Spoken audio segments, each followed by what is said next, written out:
medical students of Kenyatta University. Honorable Speaker, in the reporting period, the committee undertook 6 county visits, which were aimed at ascertaining information received within the precincts of Parliament. The specific objectives of the engagements, Honorable Speaker, are to visit select healthcare facilities in order to assess the state of the quality of infrastructure, facilities, hospital equipment, and provision of emergency services. 2, the availability of requisite healthcare personnel and the challenges these counties face in regard to healthcare workers. 3, the availability of drugs and medical supplies in healthcare facilities in the counties. And 4, obtain information on all social health authority reimbursement, facility accreditations, and pending bills in the Kenya Medical Supplies Agency, KEMSA.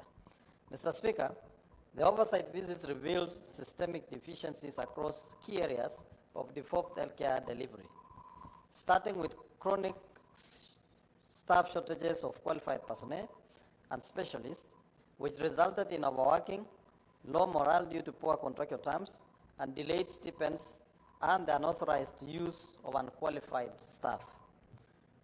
The committee observed that the infrastructure across healthcare facilities in the counties is often dilapidated, leading to overcrowding and sharing of beds, particularly in maternity wards.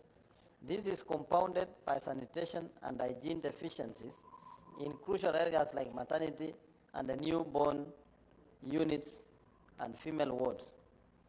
The committee further observed that the healthcare service delivery is hampered by non-functional specialized medical equipment, including intensive care units, CT scans, and dialysis machines, due to lack of electricity connectivity, reagents, maintenance support, post-contract expiry, or lack of trained operators, alongside widespread shortages of essential drugs and supplies.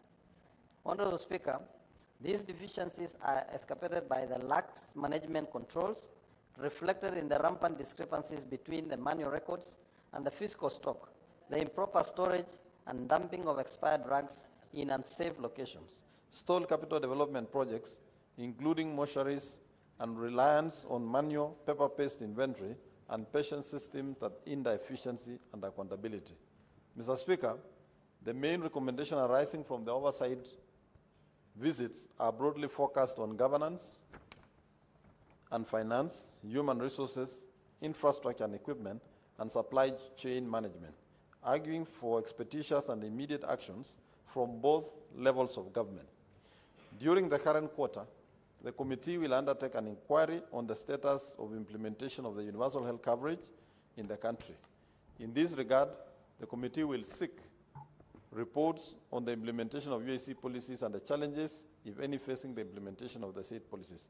Mr. Speaker, I wish to thank your office and that of the office of the Clerk of the Senate for the continuous support accorded to the committee in executing its mandate. I also wish to thank members of my committee for their diligence and contributions during these committee visits. I thank you, Honorable Speaker. Now, Honorable Senators will take comments for not more than 15 minutes. Each senator speaking for less than, at maximum of 3 minutes. Senator Osots. Thank you, Mr. Speaker. Mr. Speaker, let me support all the statements that have been raised by members, but I'll pick only 2. That is the statement by Senator Edwin Sifuna on the high fees that is being charged in our vocational training centers. Mr. Speaker, vocational training centers are very critical institution in this country. Is one way of managing the youth problem in this country, Mr. Speaker, so that those who cannot progress to higher levels of education are able to join these village institutions and to learn 1 or 2 skills so that they can be useful members of the society. But we are seeing a trend, Mr. Speaker, that these vocational training centers are now collapsing in many counties, Mr. Speaker, because of largely funding issue. You know, a few years back, we had an arrangement where the government, the national government, was supporting the vocational training through capitation, but they stopped that and they left that to county governments. Most county governments are unable to fund this important institution, and it's sad that most of these institutions are being run down. Some have even closed, Mr. Speaker. So I think even when they talk about raising the fees, I think that is even going to make the situation worse, because most of the students who go to this institution are not able to pay. They are not able to pay that money. In fact, fees payment is one of the problems in this institution. So by charging higher fees, you are simply closing this institution, Mr. Speaker. The second statement by the Chair of Health, Senator Mandago, I think one of the good things I've seen the Committee of Health has done is to visit, make oversight visit to referral hospitals across the county, Mr. Speaker. Mr. Speaker, I remember 1 year ago, Senator Mandago led his team to my county, and they unearthed a lot of issues, and they made a report which was adopted by this House. They made very good recommendation. I want to ask that committee to follow up on its recommendation to see that they are implemented. Because since you left, Senator Mandago, the hospital has reverted back to the bad manners that were there before you came. So I think your committee should have an implementation follow-up plan so that those good recommendations these hospitals are able to implement. Otherwise, Mr. Speaker, for those few remarks, I support the statements by members.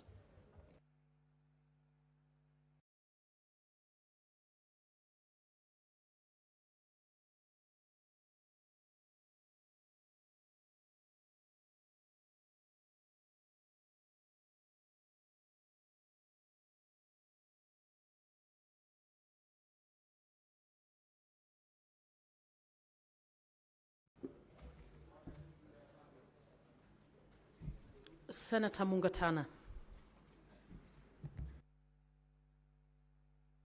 Thank you, Madam Speaker, for giving me the opportunity to comment on the statement that was referred to the committee, the Standing Committee on Lands and Environment. Madam Speaker, as the Standing Committee looks at the issues raised in that statement, they must also look at what is happening in Tana River County. Madam Speaker, the capital of that county, Hola, it generates about 1,000 tons of garbage every day, according to the statistics. But Madam Speaker, there is no dumping site within the county headquarters.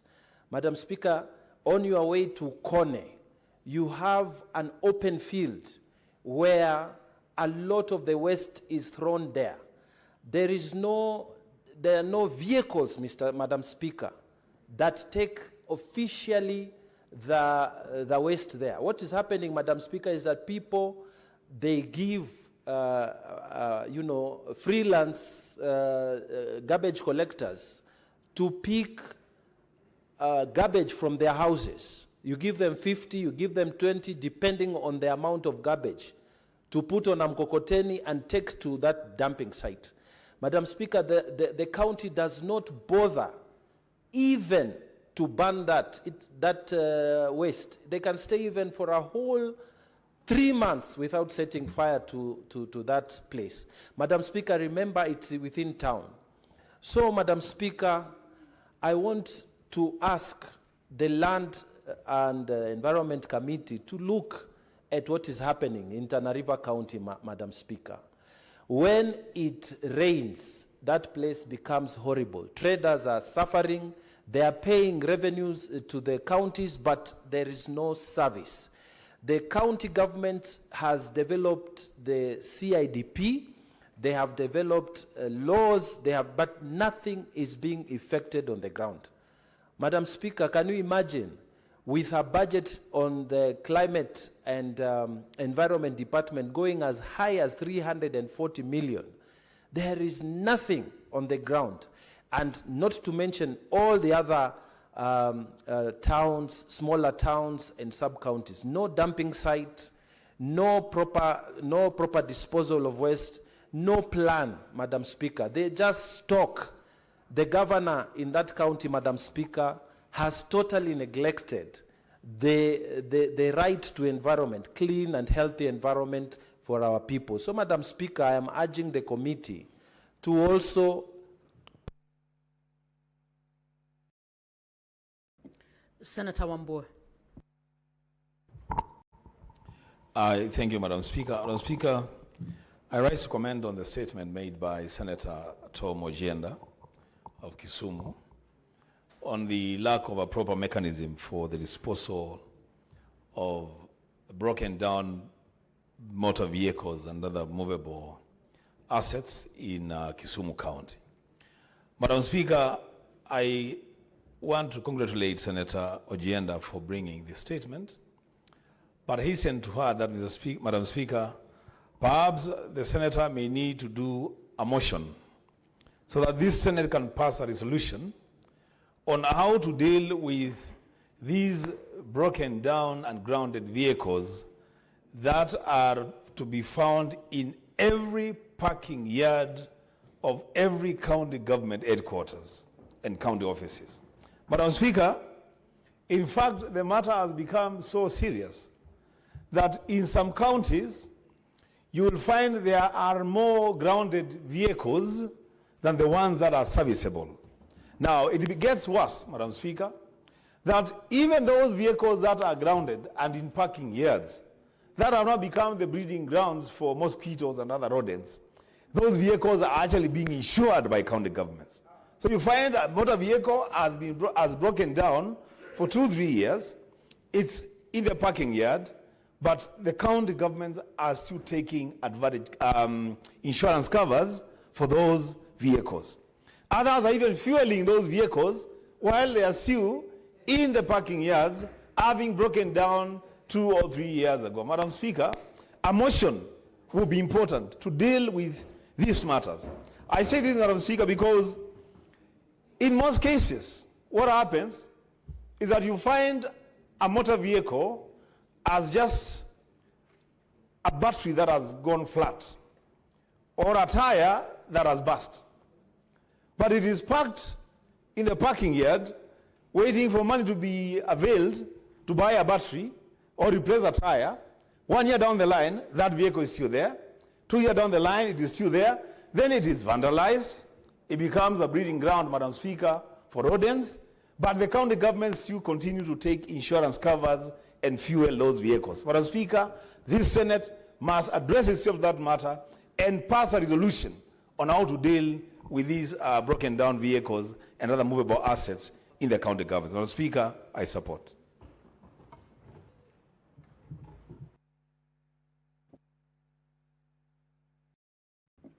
Senator Cherarke.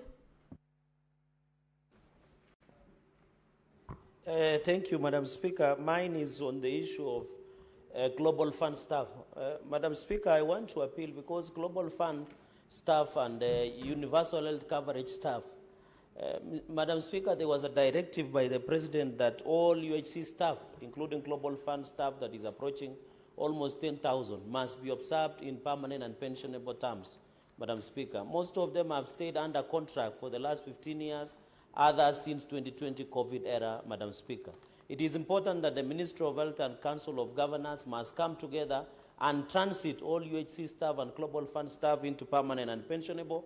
I'm aware in September salary, Madam Speaker, the SRC rates were applied. So it is important that they must be transited into permanent and pensionable so that they can plan their lives, Madam Speaker, and continue to serve our people the way they have done. Madam Speaker, finally, on the issue of motor vehicles, I agree that when you walk around our counties, and even both national and county governments, there are so many junkyards. Madam Speaker, in fact, in my county, my governor has become very innovative by leaving the broken down vehicles and doing a car hire of 42 million Kenyan shillings, Madam Speaker. Yet when you go to the car yard in Kapsabet, it's only a bolt, a tire burst, a battery gone flat, Madam Speaker. So he has decided, let me leave these vehicles who could be fixed and do a kaya hire of 42 million shillings, Madam Speaker, which was reflected on Office of the Auditor General report of 2023-2024, Madam Speaker. And even in terms of hospitals, I have seen the Bagati issue that has been brought by Senator Umtata, Madam Speaker. I would have expected the Chair of Health, unfortunately, has stepped out, that all county hospitals, including Bagati, including Kapsapet County Referral Hospital, Madam Speaker, all of them, Madam Speaker, the only thing they do is to receive bodies. They are doing nothing, Madam Speaker. If you go Kapsapet County Referral Hospital, there is no medical services. They just wait people to be pronounced dead, and they are doing nothing about it, Madam Speaker, just the way Bagati is, just the way many hospitals. So, Madam Speaker, I hope the Health Committee can take note and ensure that all in all, Madam Speaker, I support all the statements that have been brought by my esteemed colleagues. I support. Senator Ledama. Thank you, Madam Speaker. Madam Speaker, let me begin by supporting the statement made by the good Senator of Nairobi in regards to the status of Karura Forest. Madam Speaker, Karura Forest act as lungs. They act as lungs for Nairobi City County. We're in a county that has got a lot of industries, and if we are not careful, all that carbon dioxide, which is absorbed by Karura Forest, we in this house are the ones who are going to be absorbing that carbon dioxide. It is about time that we become intentional in defending our forest. There is this conflict between the Friends of Karura Forest and Kenya Forest Services. And that has all been brought about by our desire to collect so much money and to centralize all revenue collection in e-Citizen. I think there are certain areas we should not go. We should just let the Friends of Karura Forest manage it or find a better way of dealing with that issue, because Karura Forest act as lungs for this city.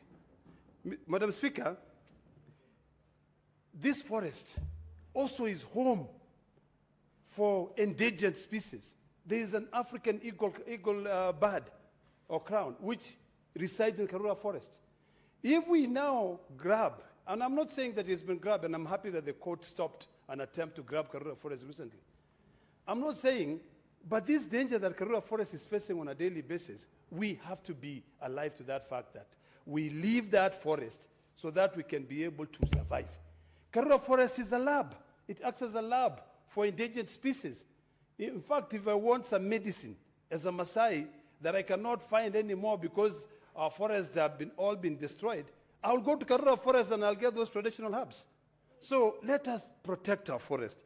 Secondly, Madam Speaker, because I see the time is running up, this issue of dumping of vehicles, it is about time that we become realistic. Let us reduce taxation, allow people to import new cars, lower prices, because we don't have strict dumping laws. That is a problem. So if we're importing cars which are 8 years old, when they come here, they have been used, 8 years. Come on, we cannot be always playing second fiddle. It's about time that even us, we up our game, we drive new cars at affordable prices. Go to South Africa. The people who live in South Africa are driving new cars, low taxes, because it's not just about money, it's about our health. Now we are complaining about dumping of those vehicles. Soon, we'll be complaining also about dumping of batteries for the electric vehicles. That is the problem we are having. Thank you, Madam Speaker. Senator Nyamo.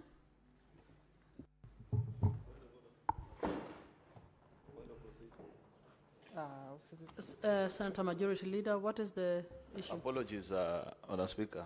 I didn't mean to interrupt my colleague. But when the Speaker rose to guide on this issue of comments, he was very specific that it's 15 minutes. We've done now 18, Madam Speaker. Madam Speaker, there is business substantive that I want to hear about the cash disbursement schedule. It's a very important item to our counties, and it's been pending for a while on the order paper. So I want to kindly indulge you that if possible, stick to the timelines that had been guided so that we transact other substantive business. Honorable Senators, in view of the fact that the time is out, I rule, and in view of the fact that there is other serious business, I wish to ask Senator Nyamu to indulge us and pass.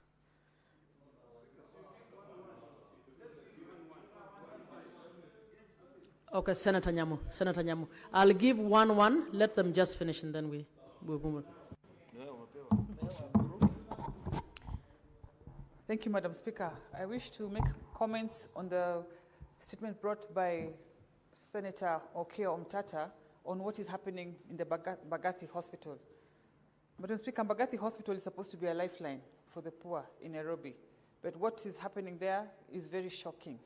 The medical facility, the medical bills waiver facility is supposed to cushion and protect the vulnerable and the poor in our society. But now they are being extorted. You're asked to part with some money to facilitate accessing that facility. We are hearing of parking fees being diverted in the hospital. Madam Speaker, Article 43 is under attack in Mbagathi Hospital and in our public hospitals, Madam Speaker. And in this House, we must demand answers. It is not enough to tell us what is happening there. Who is doing it? Who is responsible? Where is this money going to? And we must protect the whistleblowers, the staff who are coming forward with this information. If we allow our hospitals to be grounds for corruption and fear of exposing this corruption, it is the poor who end up paying with their lives, Mr. Speaker.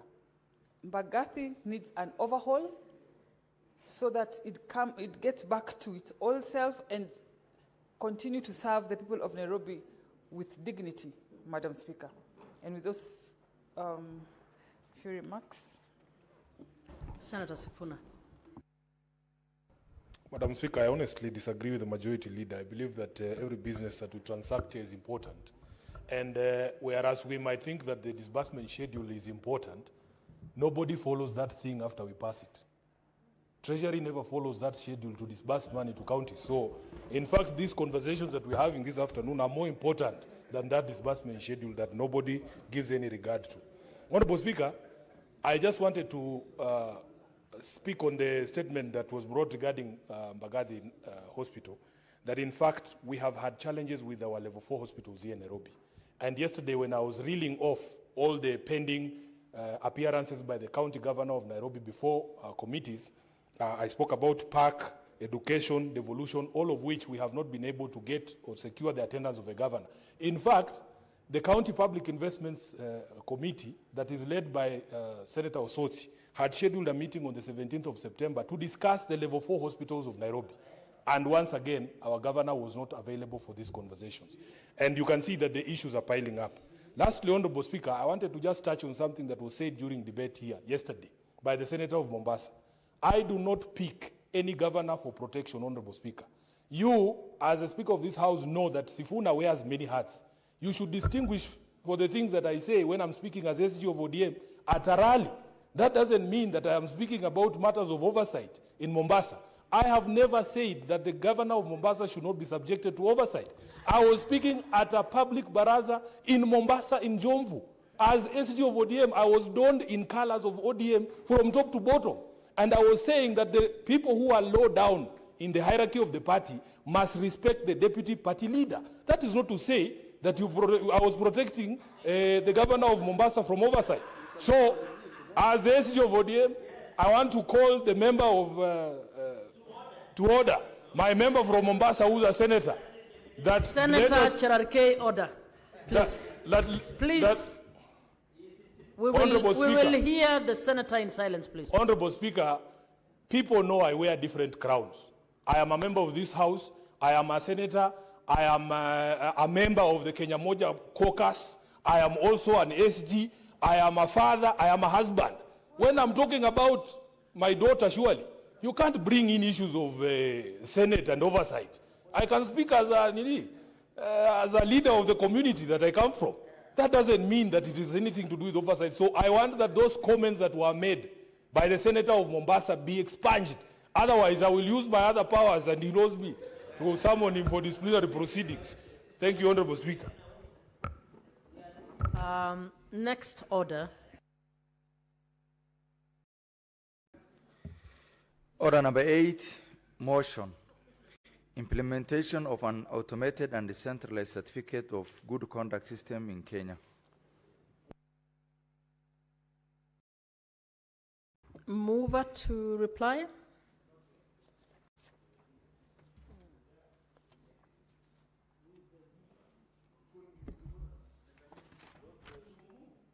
Just a moment.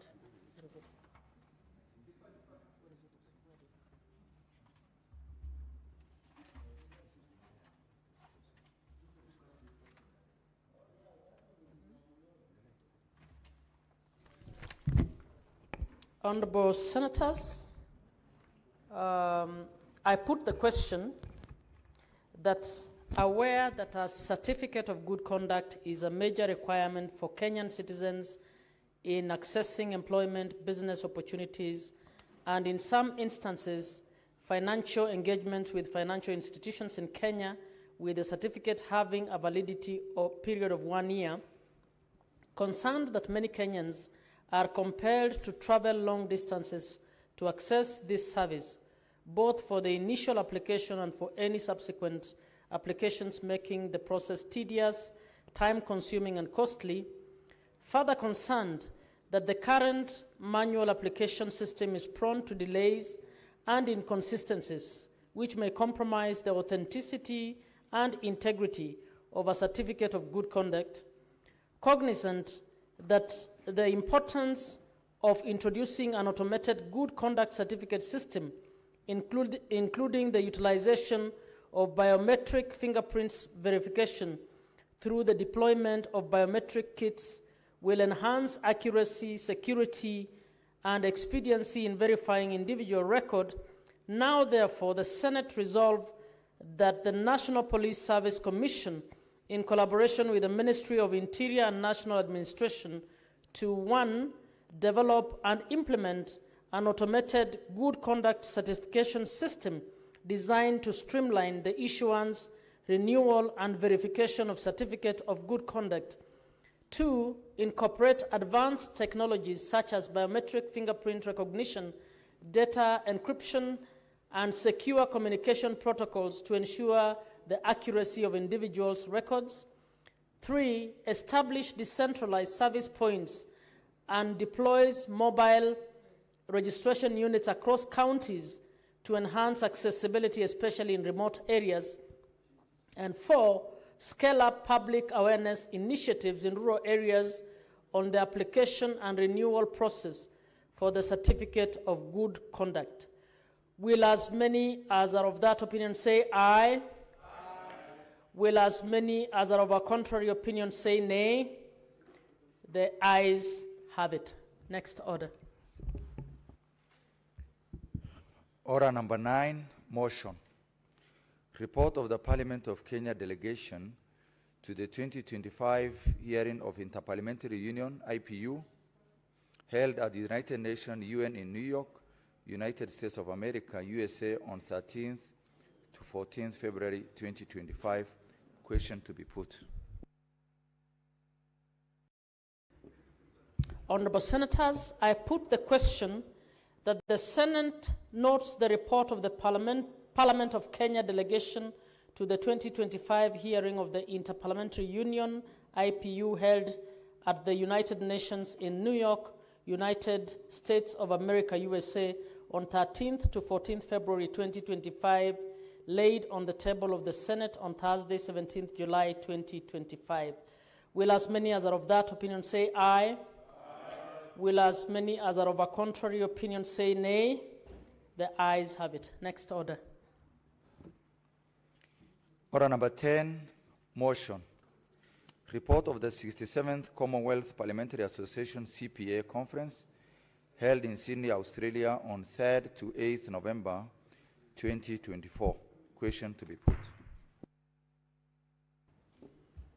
Honorable Senators, I put the question that the Senate notes the report of the 67th Commonwealth Parliamentary Association CPA conference held in Sydney, Australia on 3rd to 8th November 2024, laid on the table of the Senate on Tuesday, 22nd July 2025. Will as many as are of that opinion say aye? Aye. Will as many as are of a contrary opinion say nay? The ayes have it. Next order. Order number 11, motion. Report of the Standing Committee on Finance and Budget on the county government's cash disbursement schedule for financial year 2025-2026.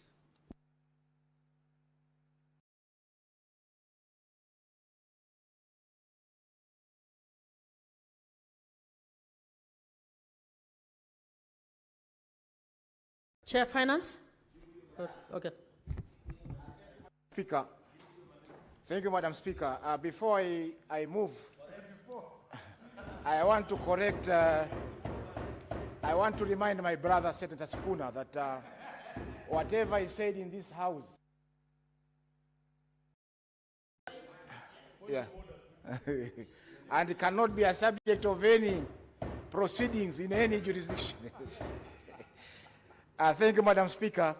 I stand in on behalf of our chair of the Finance Committee, who was in the House but has a problem with his vocals. Madam Speaker, I beg to move that the following motion, that the Senate adopts the report of the Standing Committee on Finance and Budget on the county government's equitable share cash disbursement schedule for the financial year 2025-2026, laid on the table of the Senate on Wednesday, 24th of September 2025, and that pursuant to Section 17(7) of the Public Finance Management Act and Standing Order number 1893, the Senate approves the equitable share cash disbursement schedule for the financial year 2025-2026. Madam Speaker, the cash disbursement schedule is prepared in fulfillment of the National Treasury's requirement to administer the consolidated fund in accordance with Article 206 of the Constitution. The Treasury is required to pay from the Exchequer account without undue delay all amounts that are payable for public services. Madam Speaker, Section 17(6) of the Public Finance Management Act, Chapter 4 and 2A, provides that the National Treasury shall, at the beginning of every month, and not later than 15th day of the commencement of the month, disburse monies to county governments for the expenditure of the following month. It is from this legal provision that the disbursement schedule is presented to the House for approval. This schedule is usually prepared by the National Treasury in consultation with the Intergovernmental Budget and Economic Forum, Economic Council, IBEC. Madam Speaker, the disbursement schedule was forwarded for approval to this House on 4th of September, and this was following the enactment of the County Allocation of Revenue Act, CARA, 2025, which was assented to on the 13th of August, 2025, and given commencement date of 2nd September, 2025. It is critical to note that the passage of the Division of Revenue and subsequently the County Allocation of Revenue Bill paves the way for the preparation of the disbursement schedules. Madam Speaker, the committee had critical consideration of the draft disbursement schedule as presented to the House. It is worth noting that allocation in the schedule is based on the amount of 415 billion shared among the 47 counties as contained in the County Allocation of Revenue Act 2025. This disbursement to each county is exclusively scheduled to be made on the 15th of each month, from the 15th of July 2025 to the 15th of June 2026. This means the amount spread across 12 months of the financial year 2025-2026. Madam Speaker, the month scheduled to have the highest disbursement is April 2026, with a disbursement of Kenya shillings 37.35 billion, representing about 9% of the total equitable share for the financial year 2025-2026 at 415 billion, and the lowest amount is in the monthly of July 2025 of a sum of 32.93 billion. Overall, there are no significant fluctuations from the Kenya shilling 34.58 billion monthly average if the schedule was to be based on equitable monthly installments. Madam Speaker, the committee noticed some sinister motives by the National Treasury towards non-adherence to the approved disbursement schedule. National Treasury indicates that the monthly transfers as proposed in the schedule shall be based on the performance of the revenue raised by the national government. This is a clear escape route to continue the unusual underfunding of the counties within the required time of the year. The county equitable share is less than 15% of the overall national government revenues, hence negligible to be seriously affected by the monthly revenue shortfalls. The National Treasury should strictly apply the schedule as approved. Madam Speaker, in addition, we looked at the previous adherence to the approved schedules, and we noticed that disbursements have been made without due regard to the schedule. A case example is financial year 2024-25. A big chunk of the county's equitable share, approximately 42% of the total Kenya shillings relative 7.425 billion, was disbursed in the fourth quarter of the financial year. That is April, May, and June of the financial year 2024-2025. This backloading of cash disbursement to the fourth quarter runs the risk of slowing down county budget implementation, as the majority of the resources is received at the tail end of the financial year. This is against the spirit of Article 203(1)(j) of the Constitution that requires revenue to counties to be stable and predictable. Madam Speaker, for the counties to implement the budget smoothly and offer the required services to the people, the cash flow predictability is very critical. I call upon the National Treasury to strictly adhere to the approved schedules to avoid distortions of programs at our counties. Madam Speaker, the committee further observed that non-adherence to the disbursement schedule is against constitutional requirement in Article 219 of the Constitution, where the county's share of revenue raised nationally shall be transferred without undue delay or deductions. I truly believe that this is a legal safeguard to devolution. Any attempt by the National Treasury to contravene this provision by circumventing the disbursement as provided in the schedule should be called out strongly. Madam Speaker, having said that, I wish to appreciate members of the Committee of Finance and Budget for their commitment and dedication to complete the task. I further appreciate the Office of the Speaker and the Office of the Clerk for facilitating the committee in executing this mandate. Madam Speaker, finally, I request that the Senators to agree with the committee's recommendation that the county government's equitable share cash disbursement scheduled for the financial year 2025-2026 laid on the table of the Senate on 23rd of September 2025 be approved. I thank you, Madam Speaker. And I invite the Majority Whip, Senator Boni Khalwale, who is a senior member of the committee, to second this motion. Thank you. Senator Khalwale. Thank you, Mr. Speaker. Madam Speaker, may I set the record straight? Yes. Because remarks by Senator Faki seem to have displeased some people about my seniority. May the record show that it is true I'm a senior member of the committee. In fact, I remember introducing the leader of the majority to this committee after he came through a by-election. I'm truly senior, and there's even a neighbor of mine who has grown 32 teeth who is speaking. Madam Speaker, I rise to second this motion as moved, and because it is almost a residual motion, I would leave it to be limited to the remarks by the mover. However, there are a few comments I want to make. If you look at this cash disbursement schedule, there is mischief from the National Treasury.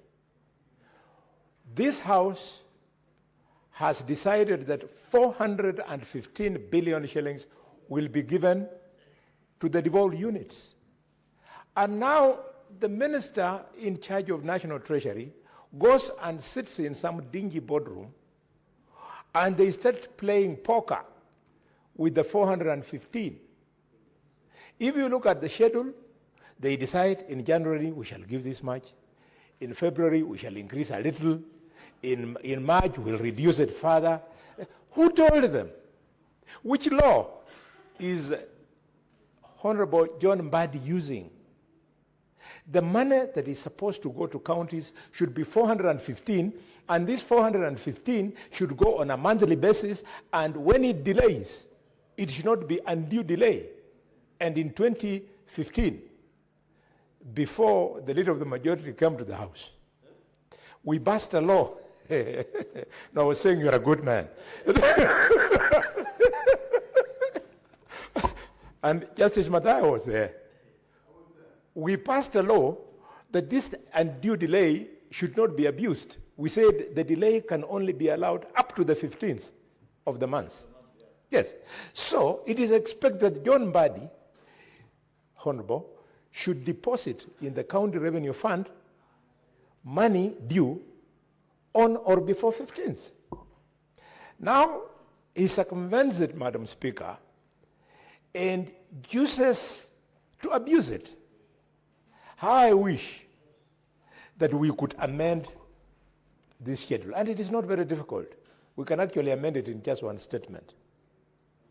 That the 415 billion shillings should be due every month in the following proportions. That every month a county be receiving what is due to it in amounts of 415 divided by 12. Period. Any other thing here should be treated as illegal and procedural. And then what's more, we insist that going forward, the minister will have a case to answer should they come to us with any other variation. The excuse that they are using in their report, Madam Speaker, that this money is released depending on the cash collections by the Kenya Revenue Authority cannot fly, because the amount of 15% of 415 is so little in a country of a 4 trillion economy. We should not punish the governors in any way whatsoever.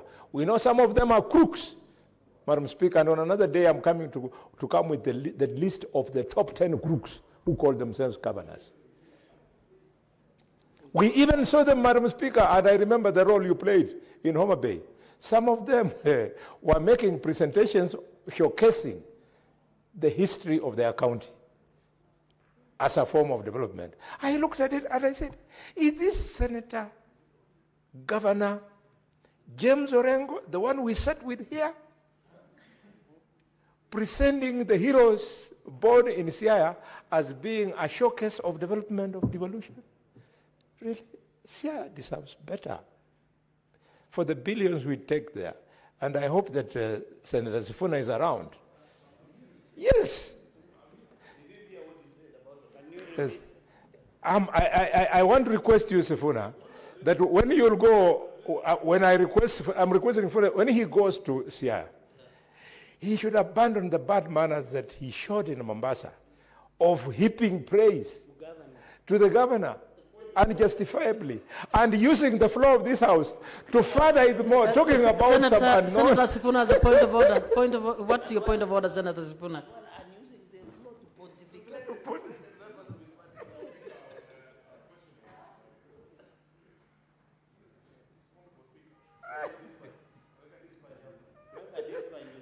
Relax, gala.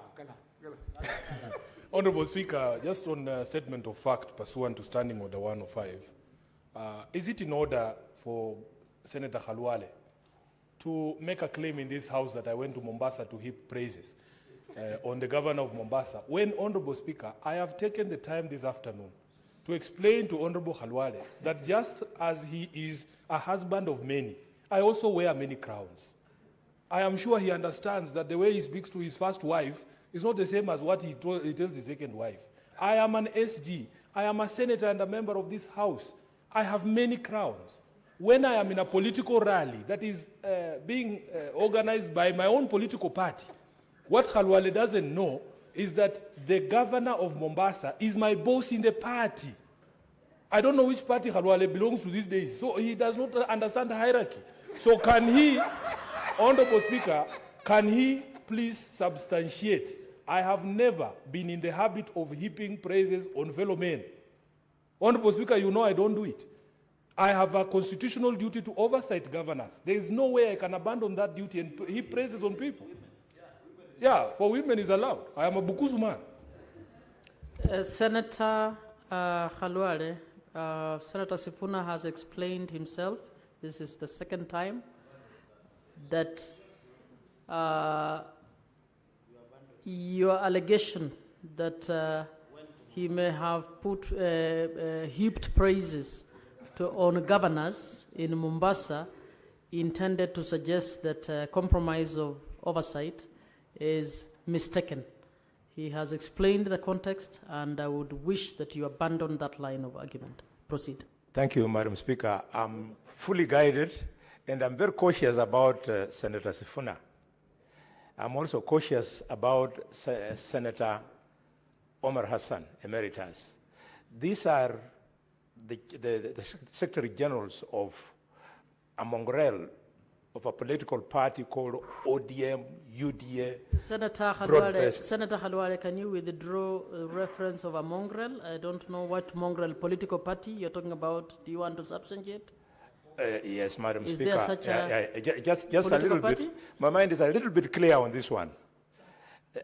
Just a little, bear me. All I wanted to say, in view of that, some of us who were UDA when we came to this house, and UDA transformed into something else after merging with ANC.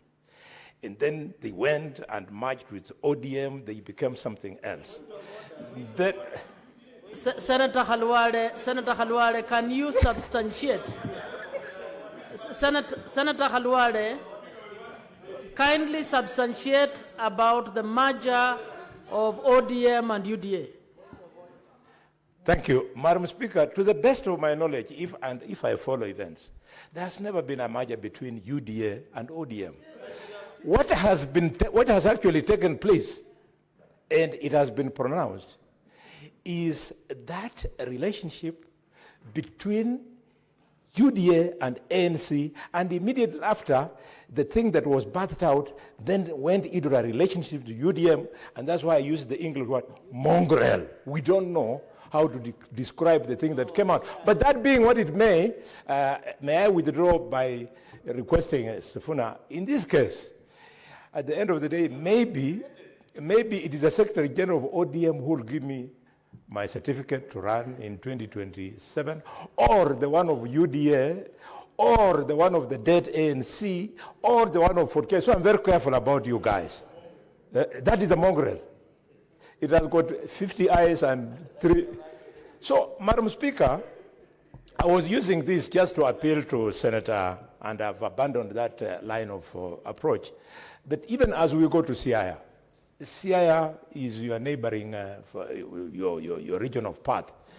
You know that the challenges there are shared with the challenges in Kakamega and in Bungoma and Busia, and would be happy to see encouragement being given to the leadership of all these counties so that they can become economically viable.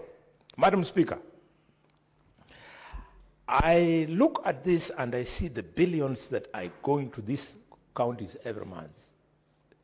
You look at a county like Kakamega, at no one time will it get less than 1.1 billion shillings every 4 weeks. And when you go to Kakamega and many other counties, workers, employees of the county governments, their salaries have not been paid, Madam Speaker. Why would a governor, knowing that after 4 weeks I'll get 1.1 billion shillings here in Kakamega, not be able to go to the bank, which is at a walking distance from his office, and negotiate for a 2-week overdraft that can allow him to pay salaries smoothly? It's a shame that county government employees are unpaid. They are in salary arrears in most of our counties. I remember, Madam Speaker, when I was a young doctor, I used to be paid 4,770 shillings per month. And there was a time before Honorable Jerarge was born, when his grandfather was the president, and he was unable, Madam Speaker, he was unable to pay salaries. So we went without salaries, and I didn't know what to do. So I went to the hospital kiosk and started to negotiate about being given free bread for me to take home. It's not a comfortable thing. People's salaries should, in fact, form the first charge on any expenditure so that people can pay rent, people can meet hospital bills, people can pay school fees, people can take their girlfriends for a treat, and all manner of things that salaries do. What about the wives? Boyfriends, wives? With my many years of experience, I have learned, Mr. Speaker, that there is no self-respecting Luya man who can be taken out by a girl and the girl foots the bill. You cease being, that one we normally leave for our neighbors there in Nandi there.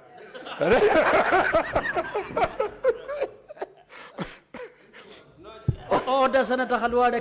Can you focus on the issue? Yes, I'm flowing very well. It's just that Honorable Osodi is the one who is forcing me to deviate because I'm supposed to defend him. You can imagine his son at home, Osodi, to imagine that his girlfriend can take him for an outing. It's not possible. It's unheard of. In fact, Edwin here, who has got a beautiful granddaughter of mine, 8 years old, he's a very rich man in Luya culture because he will always receive from my sons, of course, when they take care of the small girl back at home. So, Madam Speaker, I therefore want to urge governors to pay salaries for our employees, to pay salaries for our MCS. In fact, governors are frustrating MCS with salaries to the extent that instead of paying them their salary, which is due, they hold them over the weekend with some petty cash so that they can move around with them in an entourage so that the governor looks like a big man. Yes. I wish more and more of our senators will become governors so that we kill this African big man syndrome. I don't need. In fact, I want my privacy. Why should MCS be following me when I'm the governor of Kakamega? To do what? They should go to their wards and perform while I do my county work. Yes. Madam Speaker, so that nobody in Kakamega listening to me thinks it's a small thing, we have an average of 10,000 employees of the county government of Kakamega. Assuming that the average salary is 50,000 shillings, if you pay these 10,000 shillings, these 10,000 employees, 50,000 shillings every month on time, 10,000 times 50,000, that is 500 million shillings. So that it means on payday, there is 400 million that goes into circulation. And where does it go? They go to the supermarket, they go to the pubs, they go, and the shop owners, they partake of this money. In fact, their wives partake of their money, their girlfriends partake of the money, and what's more, even the sex workers, for the people who ply that kind of business, they partake of that money. So the economy remains vibrant. That's what we are talking about. We want money to flow. These days, you go to Vihiga, Mr. Speaker, you go to Kakamega, you go to Bungoma, the nightlife is not there because people have not been paid salaries. So at 6:30, places close down and the economy stops. This must change with this strict cash disbursement social. I was having a discussion with Honorable Mbadi, a man I respect. And he has told me that he will do everything to make sure that he goes by this cash disbursement schedule.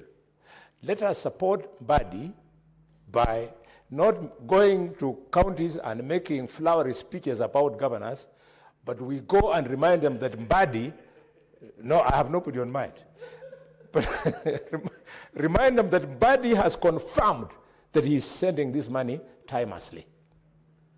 Madam Speaker, finally but not least, now that this money is there, governors, please do us a favor.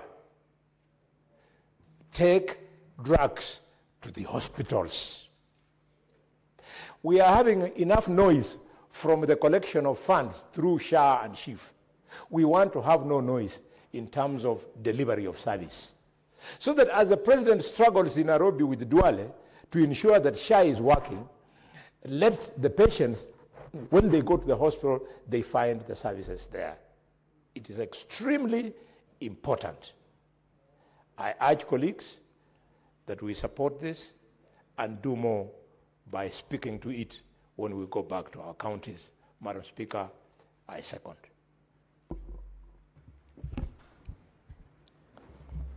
Honourable Senators, I propose the question that the Senate adopts the report of the Standing Committee on Finance and Budget on the county government's equitable share cash disbursement schedule for financial year 2025-2026, laid on the table of the Senate on Wednesday, 24th September 2025, and that pursuant to Section 17(7) of the Public Finance Management Act and Standing Order 189.3, the Senate approves the equitable share cash disbursement schedule for financial year 2025-2026. Senator Ledama.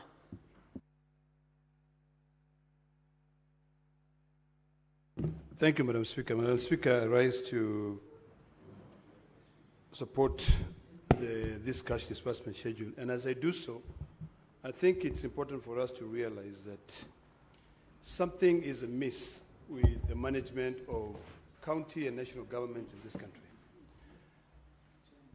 The county governments are autonomous. I've listened to my colleague, the Chief Whip, lamenting that governors are not paying their bills when they're supposed to pay, and calling for them to pay those bills so that everything can be able to move, including the floor, including the nightlife. Mr. Speaker, Madam Speaker, I don't believe, and I'm not in the business of defending governors, but I don't believe the problem here lies with the governors. The problem lies squarely with Treasury. And we must call a spade a spade. If we want to be able to move with development, to be able to make sure that projects in our county governments are not interrupted, we must call a spade a spade. The Constitution, Article 219, is very clear. And I remind each one of us to pick the Constitution, read Article 219.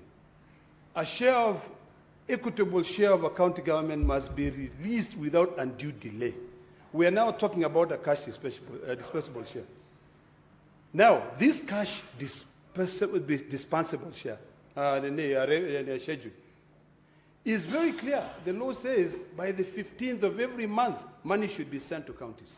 But is that the reality? No, it is not the reality. Our county governments are queuing every day in Treasury, every single day in Treasury, asking for them to be given money. Our county governments are taking loans in commercial banks. And when the next payment is supposed to be dispersed to the counties, it is not dispersed.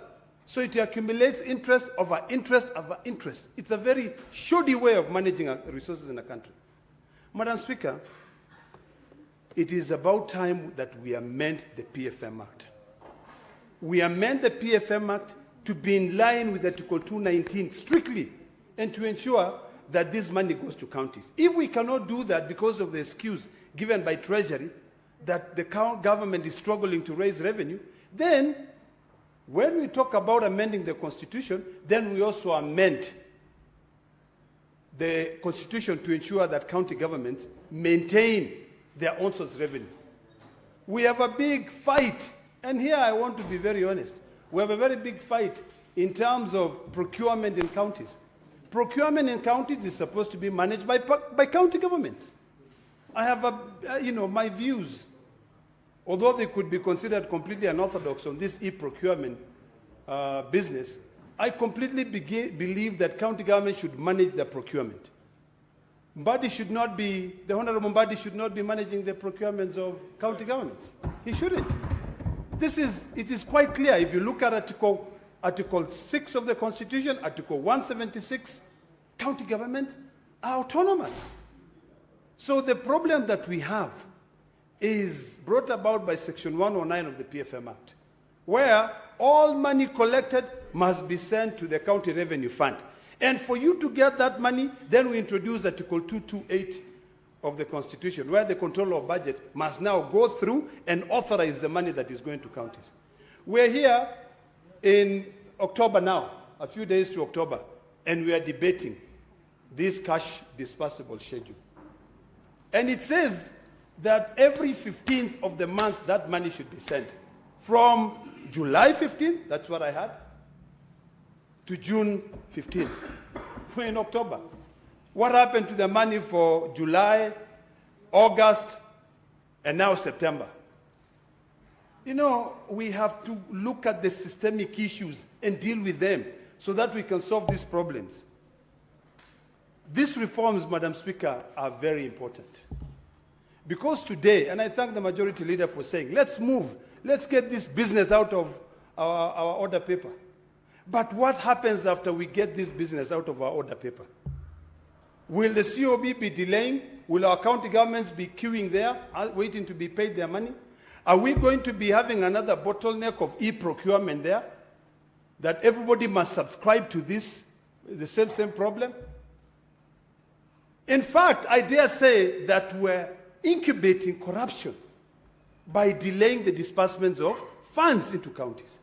Because now, the head of treasury of each county will now decide who to pay and who not to pay.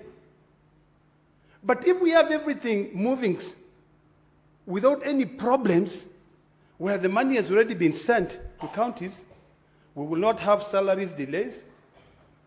I've seen counties where people have not been paid for 2-3 months. Service delivery is interrupted. Suppliers suffer. Others, vehicles are auctioned, properties are auctioned because county governments have not paid. But all of us here standing here, we are blaming county governments that they are not sending the money, yet the problem is in treasury, minding into business that they should not be minding into it. So if the truth of the matter is that we are not able to collect enough revenue to send revenue to counties when that money is due, then let's consider, once we pass this referendum bill, and then hopefully we can consider amending the Constitution, let us now then define what this autonomy is for county governments. Let us allow them to keep their own source revenue, account for it, and even introduce an Auditor General specifically for counties so that we can see some progress. So, Madam Speaker, it is imperative that when we are discussing this, we become realistic, we become candid on what the challenges are, because the delays in sending monies to counties is negatively impacting these counties. It is impacting their ability to pay employees. When you don't pay your employee, you don't expect good returns. And that is the reason why this country is still lagging behind, because there is no morale. You find county government employees, they are just running around the streets.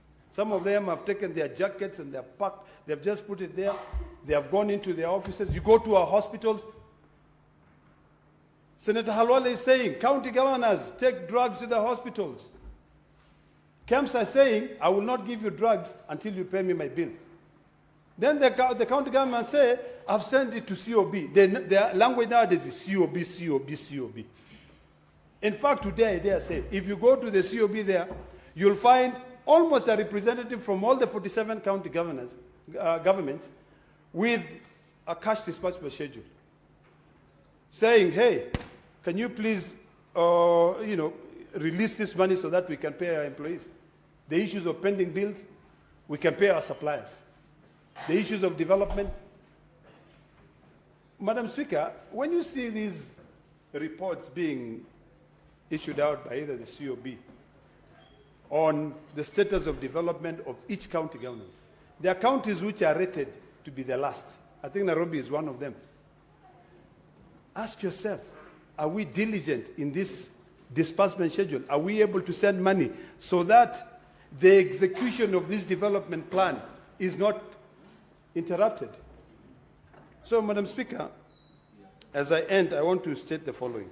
Number one, the problem is not county governors, and today I will defend them. The problem is Treasury.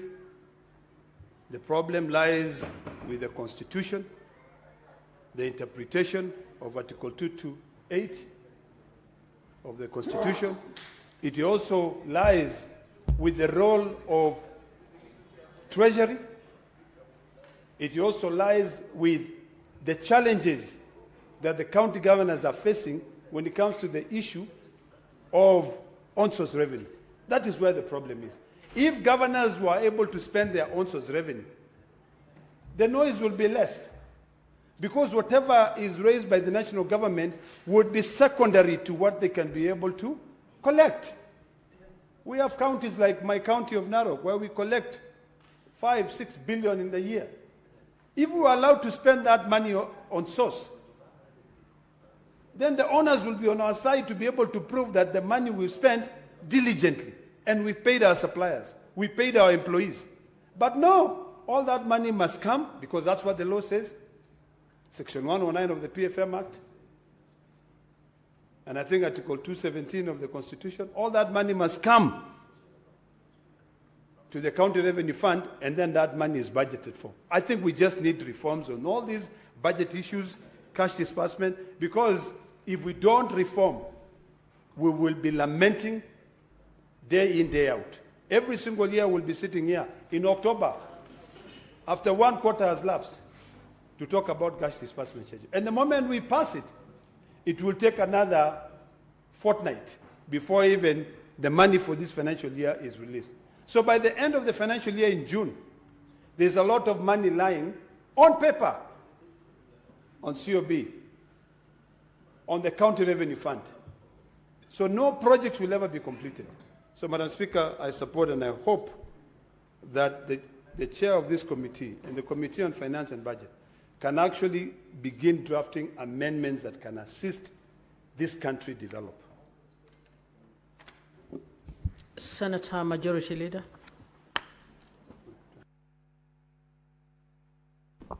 Mr. Speaker, I rise to, apologies. Madam Speaker, I rise to support this very important motion on the report of our Committee on Budget and Finance. Earlier on, there were comments about who is senior, Madam Speaker, and I agree to the comments made by the Majority Whip, who has since left. But I'd be quick to remind him that I served in this committee for a straight 8 years. I don't think he has served that number of years, Madam Speaker. What is important before, this report is extremely important. And Madam Speaker, why I find it to be important is that it serves as a guide. We may not have achieved, and I agree, I think to Senator Sifuna or somebody said earlier, that we passed this cash disbursement schedule many times. But how comes there's very little compliance to it? But it is not a deterrence for us to still do the right thing. And there's a history, Madam Speaker, as to how we came about this conversation of the cash disbursement schedule. This is something we introduced about 2016 or thereabouts, Madam Speaker, because initially what used to happen, you'd find that counties at the end of the financial year are being lanked by nearly half of what was the equitable share, and they're actually being asked to consume it before the 30th of June, which is the end of the financial year. And that is what arose or led to many, many scandals, Madam Speaker, if you remember the first cycle of governance between 2013 and 2017, because many of them were doing hurried procurements just to fulfill and tick off requirements that they have funds finally in their accounts after waiting, and there was all the messes that we continue to read about up to today. And therefore, this serves as an important guide. It is a true north, Madam Speaker, in terms of shareable revenue to counties. And we must continue to push until such a time, Madam Speaker, where counties will get their funds on time and without undue delay, as expected by the constitutional dictates of our country, Madam Speaker. You know, previously, and I must celebrate this because I remember, I think last year, when we said that it's a good thing, finally, by 30th of June, the National Treasury had submitted every coin that is due. Many people that didn't understand the history again of how equitable share was being sent to counties felt that there's nothing worth celebrating about. But I felt that it is an important achievement because there are times, Madam Speaker, where counties in the month of August and September of a new financial year, Madam Speaker, will still be waiting for the last disbursement of the previous financial year. And that put them in very difficult situation. This problem that we have in the counties of pending bills, Madam Speaker, is on account actually of revenue to the counties that is not sent at the right time, Madam Speaker, or disbursed at the accurate time. Though there are other reasons, but this is one of the main reasons, Madam Speaker, that contributes to actually pending bills accruing. I know that many county governments have since established creative ways, Madam Speaker, of filling the gap, many of which end up costing taxpayers money, additional funds. They have signed, I think, agreements with various banks, KCB, I don't know which one, where at least particularly for salaries, even if there's a delay, they consistently get their salaries. And you have to understand where county governments are coming from. Because if you're a governor and it's 6th, you can't be pushing people to come to work early when you have not paid them their salary, Madam Speaker. It might be true that some of them don't even have fare. So we must continue to push and demand from the National Treasury that with the same seriousness that they treat debt, because I know debt is a first charge on the on account to revenue that has been raised nationally, Madam Speaker, that they must treat cash to our, cash disbursement to our counties with the same level of seriousness, Madam Speaker. Because in any case, the Constitution has already divided these funds between what remains at the national government and what goes to the county governments, Madam Speaker. And it's unfortunate that up to date, Madam Speaker, we have to push and issue statements here, sometimes even threats from Council of Governors for some of these disbursements to be issued, Madam Speaker. I strongly believe, Madam Speaker, that that was not the expectation of our Constitution. Having said that and having explained and appreciated the need for this report, Madam Speaker, there are a few things that I must say about our county governments as well, Madam Speaker. First and foremost, we must continue to be the house that pushes for the realization of the devolution dream in the Republic of Kenya. The Senate is properly placed in this constitutional architecture to be the defenders of the interest of county governments. By the same vein that we are pushing for county governments to be funded, we must continue to speak up against the misuse of public funds in our county governments. Both misappropriation, Madam Speaker, or even misbudgeting and all the malfeasance that we see in many of our county governments, Madam Speaker. We must continue to be the voice of reason in the devolution conversation because at least the office of a senator in any county government, Madam Speaker, they don't have any other interest other than the interest to ensure that service is delivered to Mwananchi. Many times, Madam Speaker, when senators speak, people either choose to misunderstand us or perceive that there is a specific interest that you are trying to pursue. That is not the case. Many times, I am very clear, Madam Speaker, that when we insist that monies be put to prudent use in our county governments, Madam Speaker, that perhaps maybe we have interest against certain individuals, we are sent by the call of duty to just expect that our county governments will perform in an optimal manner, Madam Speaker. I heard my colleague, Senator Ledama, say that he disagrees with the CS for National Treasury, John Buddy, on the directive to county governments on e-procurement. That is a statement of fact. There is no way the National Treasury can direct county governments on their operation. That is common sense. However, Senator Ledama, the part that I disagree with you is a part that you appear to be actually making excuse for the kind of procurement practices that we are seeing in our county governments. In fact, we should be leading the way as a Senate in ensuring that county governments do their procurement electronically so that you are able to trace and know at what services are these county governments procuring services. We saw a report here the other day from county governments where they are buying a bottle of soda at 1,000 shillings. If there was e-procurement in those counties, you're able to see the process from start, from what time the tender was issued up to the end. This issue of paperwork is what is making our counties spend nearly 70 to 80% of their development span over and above what is the common price of common items, even in your own county of Narok, Senator Ledama. Therefore, I believe, as a Senate, Madam Speaker, we must push. Point of information? Yeah, okay, that's fine. Madam Speaker, I have a lot of respect for my friend, the Majority Leader.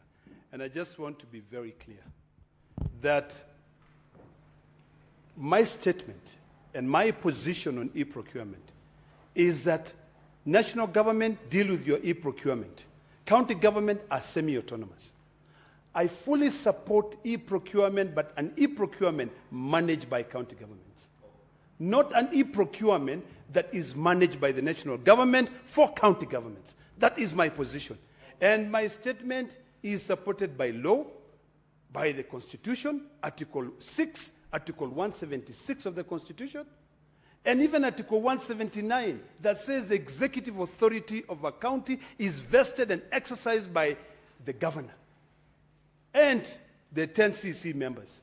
So that is my position. It is not that I do not support the e-procurement. I do. I went to court, Madam Speaker, to stop a procurement process in Narok County because I felt that it was not right.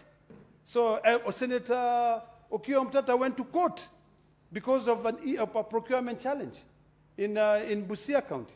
So the issue is having the national government controlling county governments. You know, that is good clarity. I just need to be sure that my colleague is not opposed to e-procurement in county governments, because that's the only way we can establish, Senator Ledama, the procurement processes that are running. You know, I saw our colleagues in the National Assembly fuming and breathing, saying, oh, there's no way we can allow. There's no internet in other parts of the country. Yet I know for a fact that the only interest in that matter for most of them is because they want to do procurement in CDF manually so that they can dish contracts to many of their friends. We must be different, senators. We must be firm and tell our county governors that we want to see a procurement process that is transparent. And the only way you can do that, do this thing electronically. In fact, many of the people that you procure services from, they know how to run digital systems. Let them upload their quote so that I'm able to evaluate and know what is it that led to me losing out on a particular tender, why a certain contractor was awarded, at what price, things that members of the public cannot see now. I said in this house yesterday that the one thing I appreciate about SHA, Madam Speaker, is the transparency of posting how public funds are being sent to all these institutions so that people can read. Diligent citizens can look and say, how are you claiming that this particular hospital received this amount of money? The same must be made out of procurement in our county governments, Madam Speaker. The second issue that I wanted to speak about, colleagues senators, is that we must continue to push for efficiency in our county governments. Last session, when we tabled here the reports from the Public Accounts Committee, Madam Speaker, on financial year analysis of all our 47 county governments, doesn't it bother you, colleagues senators, that of all the 47 counties, first of all, none meets the statutory edict of using up 35% of your resources on actual development? Doesn't it bother you that more than half counties, more than half of our 47 counties, Madam Speaker, are spending half of their shareable revenue to pay just salaries? Senator Kalwale, that will bother you. If the 10 billion you're sending to Kakamega, 5 billion is being used to pay the 10,000 people you're talking about. Shouldn't we be concerned as a house? Those are the things that we must begin to speak about, Madam Speaker, if we are true to the dictates of our constitution on the objects of devolution. Because I believe, Madam Speaker, that when Kenyans voted for this constitution, they believe that they were voting for services to come closer to the people. It's not for one individual in my village to be employed. Then a governor comes and says, oh, you know, in this village, I've employed so-and-so as this, as a warden or the other. What they actually need, I'd rather you have medicine in the dispensary in my village, because at least when one of us falls sick, they have an opportunity to go to that particular hospital. We must continue to push, dear friends, that county governments perform optimally. Even as we push this conversation on funds being devolved to them, we must have an analysis that is objective. Madam Speaker, you know that I have said many times that I went back to school to better my understanding of issues. And in my project, because each time you study, you must submit a project proposal. I have submitted a project proposal on the efficiency in county government, how to measure it empirically, so that we don't have this funny business by some pollsters who keep coming to us and telling us, oh, I don't know, Governor so-and-so is ranked better, but no empirical way of checking. You pay 50 to 100,000 and then they rank you. We want a scientific way of checking. When you are elected as governor, how much was being collected as own source revenue in a county? How much is being collected now? How much was being sent in actual development spend? And how much is being used up now? How have you reduced exposure of county on fiduciary risk? What is the feeling of Mwananchi on access to services in your county government? What is the proximity to service? How many health centers, if we went in your county, if your county has 50 health centers, how many of them are at least have medicine for common diseases, Madam Speaker? Or we are likely to find just the free things that they give, which are used by young men that I don't want to mention, on the floor of the Senate, because that's what you find in many of these dispensaries. Not to say that they're not, okay, Senator Mungatana is reminding me that even old men use those things. I don't know how true and what it is.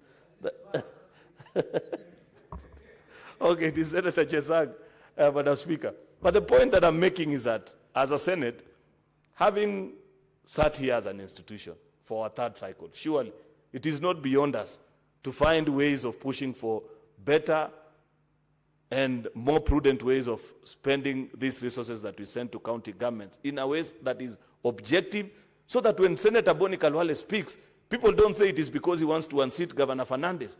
People can see and say, okay, the senator is making a fair point. Madam Speaker, I believe that before the end of our term, it will be a failure of monumental proportion if, as a House, we will not have elevated this conversation on performance of our county governments to be just beyond the reports of PAC and CPI committees.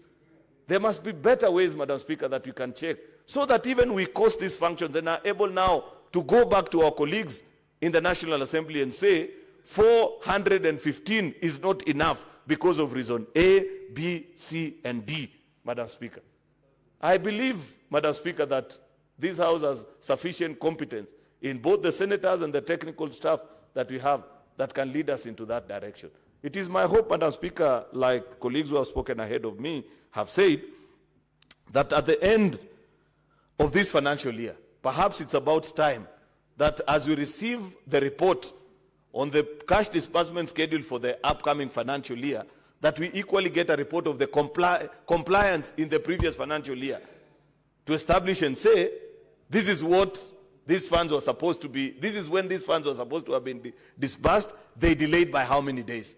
So that then we continue to push on this particular item and ensure that our county governments are properly and sufficiently funded to take services closer to Mwananchi. With those many remarks, Madam Speaker, I beg to support and hope our colleagues, we can conclude on this debate actually today, so that money can flow as it's supposed to be to our county governments. I thank you, Madam Speaker. Senator Sifuna. Madam Speaker, I hope the majority leader understands the feeling of the futility of this exercise year in, year out.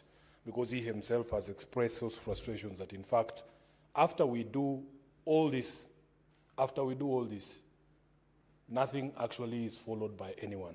From your contributions, it sounded to me as if this disbursement schedule is just a suggestion to the National Treasury that they can, he used the word a guide. And the Honorable Speaker, I was listening to him keenly. He said that this Senate introduced this tradition of passing a disbursement schedule in 2015, when he said that at that particular point in time you would find 50% of the money due to counties going only to counties only at the end of the financial year. But Majority Leader, the question I'm asking myself, because when I read the report of the committee, they are still talking about 42% of the money that was meant to go to counties in the 2024-25 financial year having been disbursed in the final quarter. Are we really making progress with this piece of legislation? So, Honorable Speaker, you look at the schedule that is attached to the report. It creates this image that because Nairobi has been allocated 21.4 billion shillings in this financial year, 1.7 billion shillings should be released to the county government of Nairobi on the 15th of each month. On the 15th of each month. But this has never happened. As we speak today, I think the county governors are telling us in the County Public Accounts Committee that the last disbursement they received was for the month of July. So, Honorable Speaker, we are asking ourselves certain questions. If indeed this document is supposed to tie the hands of Treasury so that there is a predictable flow of funds to the county governments, why is it never respected? And that is the reason why I was telling the Majority Leader at the advent of this debate that it would have been better for us to spend more time on the questions and statements and say the things that need to be said, because this one, from my perspective, is an exercise in futility. Even in your own personal life, Honorable Speaker, if you don't know when and if you are going to be paid, how do you plan yourself? How do you know when you're supposed to receive the money to pay your rent, to buy food, to be able to take your kids to school? It is very difficult. And in fact, Senator Khalwale had made a suggestion here that we should tie the hands of Treasury further and require that they disburse this money. I think he said every month, or I don't know what he said. But for me, in view of what has been happening with our county governments, my suggestion would actually be that this money be released every quarter at the beginning of the quarter, so that the county governments can be able to have at least a 3-month supply of resources to be able to take care of the jobs that they've been given to do under the Constitution. Now, Honorable Speaker, we have always argued that the National Treasury has never understood that it is not a national government treasury, that it is a treasury for both levels of government, so that from their behavior and conduct, one can be almost persuaded that they do not consider county governments a priority. The National Treasury does not consider money that is supposed to go to county governments a priority. So they will do other things. And because we live in this country, Honorable Speaker, we can see where the other money is going. You know, 3/4 of the budget is retained by the national government, and we can see where the money is going. How can you host 10,000 people at once, and all of them live with 10,000 shillings? Where are you getting that money? Where are you getting that money? If a governor were to pull such a stunt, the ESCC would be in his office tomorrow. But we are seeing it. Every single time, huge delegations being hosted and being given money. So, Honorable Speaker, if we were to starve the national government of that money and give these counties the same, Honorable Speaker, we would do better. There was a claim here, I don't remember which financial year it was. People made a lot of noise, saying, oh, for the first time, counties are up to date. This is this new administration. What happened to that? What happened to that? Where are we with that? Because it was not true. It was simply not true. So therefore, Speaker, we are not saying that we do not have problems in the county governments. I myself, as a senator of Nairobi, when the committee report on the public accounts was brought here, you saw that Nairobi has the largest fiduciary risk. You saw that we have the highest spending bills of over 100 billion shillings. Honorable Speaker, we have staff here who have not been paid for months. And all of them, they come to my office all the time. They say, oh, we have not received this, we have not received that. MCAs are on our necks as senators here. There are no capital projects in their wards. The ones that were concluded, the roads, Honorable Speaker, The contractors have not been paid. That debt, that pending bill continues to grow. What have we proposed at CPAC to deal with some of these issues? Senator Halwale will be happy to know that the County Public Accounts Committee has proposed two things. First of all, we are going to do a list of shame for 10 counties. 10 counties that have repeatedly violated the public finance management laws and the Constitution. And we had an engagement with the Treasury, CS, John Badi, that we were actually going to recommend stoppage of funds for these 10 specific counties. But then, Honorable Speaker, the paradox is, how will the county government feel the pinch if in the normal course of events, they receive money 3 months later? Because the Constitution gives us, when you stop funds, the Constitution gives you a window of 3 months. You stop funds for 3 months. The governors are telling you, we have not received funds for 3 months anyway. So even if you order stoppage of funds, they will not feel it. But we need National Treasury to cooperate with us so that when we put these mechanisms in place, they actually work. I have heard also the majority leader lament about this opinion polling that ranks various governors and even members of parliament. And at County Public Accounts Committee, we have actually suggested and we will be proposing to this House that the best ranking for county government performance can only come from the Senate. It can only come from the Senate and its committees. You combine all these reports of all these counties, Education Committee, the Health Committee, the County Public Accounts Committee, and then you as a Senate can give an objective ranking as opposed to these posters who, as you have had accusations flying around from the majority leader, are not very reliable. Honorable Speaker, on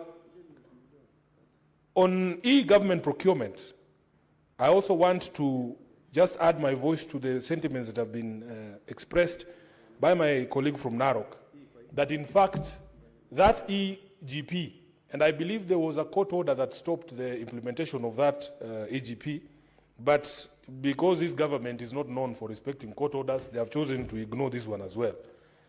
We want to advise the National Treasury that nobody has anything against technology.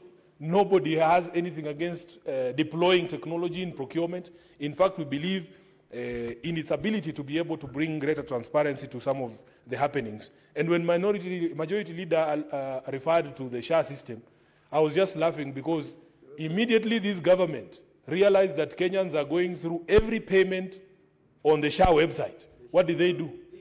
They pulled it down. They pulled the system down so that we could not see which hospitals they were paying. So if we do not have a national commitment to fighting this vice, let us not pretend that technology will come in and be the panacea to all these problems that we have been facing. I want to agree strongly that the e-procurement can be deployed separately without any one government level having to exercise jurisdiction that it does not have over the other governments. So let us have our own EGP at the county levels, let the government at the national level do its own. So, Honorable Speaker, with those many remarks, I want to conclude by saying I support the report of the committee. Senator Cherarke.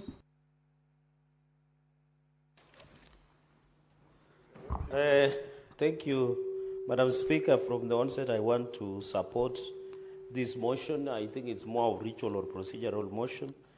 But, Madam Speaker, I want to correct a misconception that was advanced by my neighbor senator on that, when we are on dates with girls and wives is that they pay our bills. They don't. In fact, Madam Speaker, I want to present as statistics that as the neighboring county, we have rescued many girls from Loya Nation, the neighbors, by marrying a number of them. If you come to Nandi, we have a quite number, which means the Kalwales and the likes of this world are doing badly. Because we are very generous. We are very generous and supportive, Madam Speaker, as you are aware. So in that region, Kalenjin men and Mwaso Nandi are highly sought after. Order, Senator Cherarke. I am not aware of anything. No, Madam Speaker, I'm making you aware, Madam Speaker, because Senator Kalwale inferred in his remarks, Madam Speaker, so he should be excited that we are good neighbors and we are very generous, and we'll continue to support the girl child from Kakamega and other counties in that region. Madam Speaker, let me make a few comments. You know, under Article 219 of the Constitution, Madam Speaker, any money that is appropriated by Parliament should be dispersed without undue delay. I have never understood the wisdom, either of it or lack of it, why we do cash disbursements. Because the moment we have done, and the Constitution under Article 219 is very clear, that it should be dispersed without undue delay. So I don't know whether we are following the Constitution, we are violating the Constitution, we are defiling the Constitution, we are rewriting the Constitution, Madam Speaker. We must be very careful, because Article 219 is sacrosanct. It is the people, and it has been passed as is, Madam Speaker. So I don't know why we are passing the cash disbursement schedule. And then it looks like it is a suggestion or a love letter to the Ministry of Treasury where they have not disbursed this money. Madam Speaker, to whoever much is given, much is expected. Sometimes you want to oversight governors, but sometimes they don't have the resources that has been disbursed or on in time, Madam Speaker. And therefore, this issue of cash disbursement schedule, Madam Speaker, is very unfortunate. You have seen the rise. We are approaching almost 200 billion Kenya shillings in terms of pending bills. Of course, Nairobi is leading, Madam Speaker. And we have had a discussion with Controller of Budget and the Office of the Auditor General. No one has understood the genesis and the origin of the pending bill. Because I thought the law is very clear that you cannot procure without a budget. Then how does it come that pending bills are rising, yet the budget blinds have been developed by the county assemblies across the county, Madam Speaker? So we have made a resolution by Narok Senator on the payment of pending bills. But as we talk today, on average, all counties are having a pending bill of $1 billion plus. And one funny thing about these pending bills is a dangerous mongrel. Let me use the word correctly. Is a dangerous mongrel, Madam Speaker, because you are being told there are verified pending bills, unverified pending bills, legible pending bills, ineligible pending bills. Then, Madam Speaker, one funny thing is that the verified pending bills are being paid. The county governments are still telling the suppliers, can you still bring, we verify again? So, Madam Speaker, it is a quagmire. It's a confusion. It's a creation of a mess. And the solution to most of these pending bills, Madam Speaker, is a system called e-procurement. We must agree. You saw the Kericho the other day, they were buying a soda of 500 ml with 1,000 shillings. A soda you buy with 50 shillings, 100 shillings, Madam Speaker. Water like this that we drink on the floor of the house is 50 shillings. But when you go to government offices, they are buying it with almost 1,000 shillings. It is because of that gridlock. And I agree. County governments, national and county governments are mutual and distinct, and they are semi-autonomous. But what we must agree is to make sure the e-procurement that are rolled out by Council of Governors should be something that they own it. We are not saying the national government should patronize, should overload on the system that they create. But e-procurement will allow transparency, will allow accountability, and will ensure, and that is why you saw members of the National Assembly opposing e-procurement, is because they know what they do with the CDF. Madam Speaker, you were in the floor yesterday when we were crying loud about food for prayers in some schools in Kilifi. Yet there are CDF that is being provided daily. That money should be used for school feeding program. We have pushed, and I remember Senator Otsotsi committee where we were asking, or was it education committee, where we were asking about school feeding programs of ECD centers. Because it has shown the more we do school feeding programs, the more the attendance of school, the more the children perform better in class because they are getting access to food. And the argument yesterday, Madam Speaker, was that the budget of education is approaching a tune of 800 billion. But where is the capitation? Why do we still have ghost schools, ghost students, Madam Speaker? And therefore, on this issue of accountability, we must be sure. And Madam Speaker, a few weeks ago, I think a week or so, the EACC appeared before us. And one of our concerns is that we are dispersing a lot of money, but we are not seeing, I'm aware the EACC are auctioning property close to 600 million belonging to former Migori governor. We must be creative on how we can recover the issue of corruption proceeds that are being perpetuated by senior county officials and county government officers, Madam Speaker. That is a significant step. But we are not telling EACC when they end up plea bargaining agreement, it should not be that they take away the proceeds of crime, including property and acquisition, freezing of property, but leave again the perpetrator. They must be punished in equal measure. We need to punish corruption in this country, Madam Speaker, that when you are mentioned, there are rumors that you are allegations of corruption, you commit suicide like what is happening in Japan.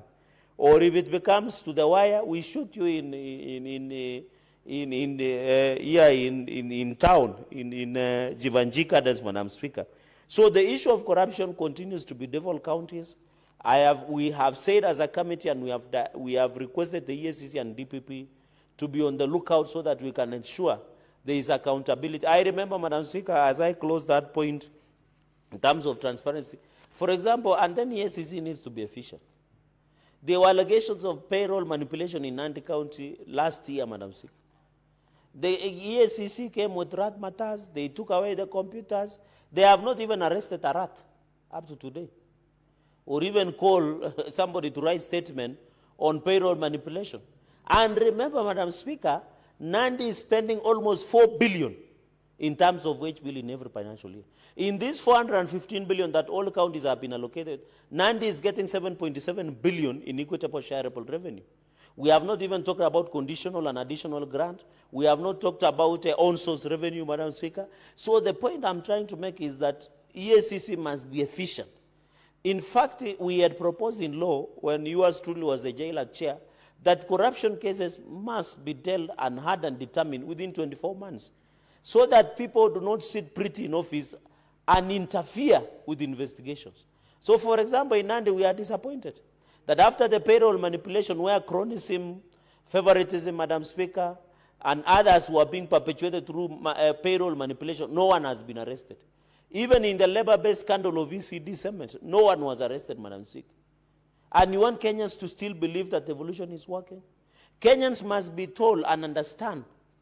Because I know, Senators, the biggest question you face whenever you are in Vihiga, and I was fair a few weeks ago, people will ask you there is corruption in counties. So what is Senate doing about it? But they don't know the Constitution says only Parliament or the Senate national can recommend. Madam Speaker, there are many reports we have brought here as Public Accounts Committee. We have made recommendations. We have directed investigations. But the people who are tasked to do the job, EACC and DPP and DCI, must do their job. And if Kenyans think in future, if we have to amend the Constitution, the way my brother from Narok has said, then we amend and give power to Parliament to investigate and prosecute and jail. Because whenever we go to Wananchi and tell them this money has come, they tell us, where is the money? Money has been stolen. When you come to EACC, they tell you we are doing analysis to the file. File has been taken to DPP. DPP, the file is not prima facie. The file is a skeleton. Somebody has been discharged, Madam Speaker, without due regard. And I'm happy the appeal by EACC in some of corruption cases, the high courts have said those corruption cases must be ensured that it's pre-prosecuted, Madam Speaker. So this issue of corruption will continue to be the biggest threat in the success of devolution in this country. And even this issue of pending bills, Madam Speaker, that will be my third point, is very unfortunate. I have said, Madam Speaker, and whenever OAG and county governments bring a schedule, can you believe, Senator of Narok, that some of the pending bills for 15 years is 20,000 shillings, is 50,000 shillings. Madam Speaker, I can tell you most of the small businesses are being killed by counties. Because you hear somebody, pending bill, I have a pending bill in Kakamega, in Busia. And I want to thank Senator Okoiti Okiya Omtata Andrew, the former seminarian, Madam Speaker, because he was telling me that he almost became a priest. I think along the way he saw a beautiful girl and he abandoned the high calling. And I want to laud him, Madam Speaker, for ensuring that we have got a serious decision on our role to the oversight, Madam Speaker. Senator Mtata, do you have a point of order? Or do you want to be informed? No, he's a presidential candidate. He can inform me. I would like to inform the Venerable Senator and the Bull of Nandi I did not leave the seminary because I saw a beautiful girl. Yes. I'll just tell you that I didn't leave the seminary because of any issue of morality or faith. My faith was not compromised. My morality was not compromised. Yes. But I left. Thank you.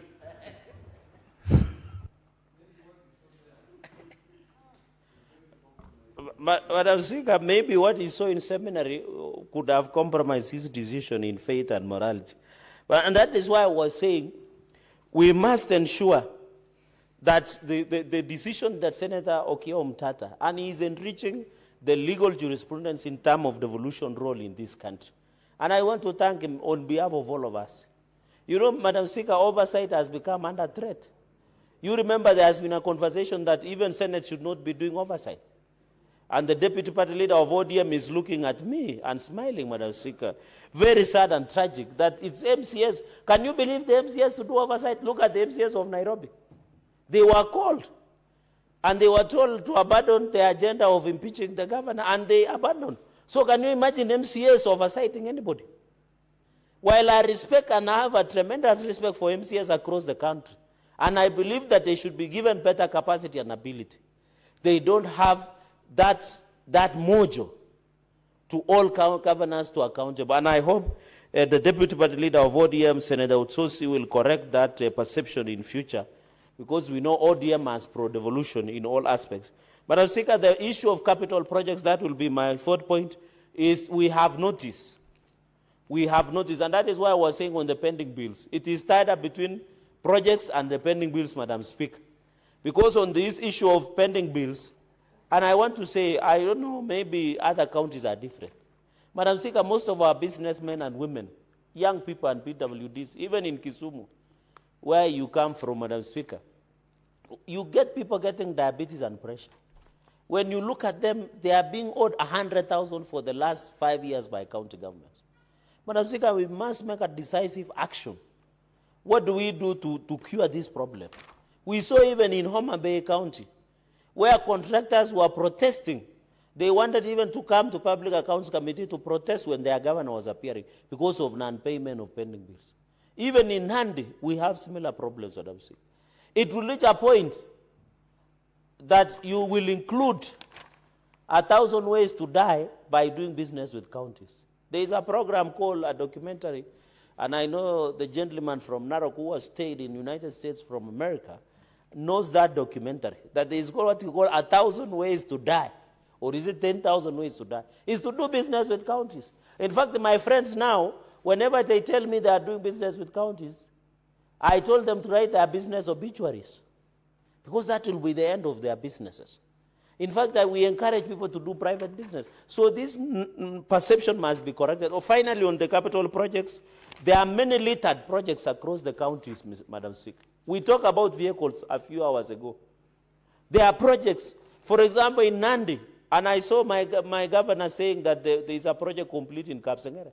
Kapsengere is near Nyangori, where PH headquarters. There is no Kapsengere dispensary hospital as told. My neighbor knows that. You come to Kobuja, East don't throw away.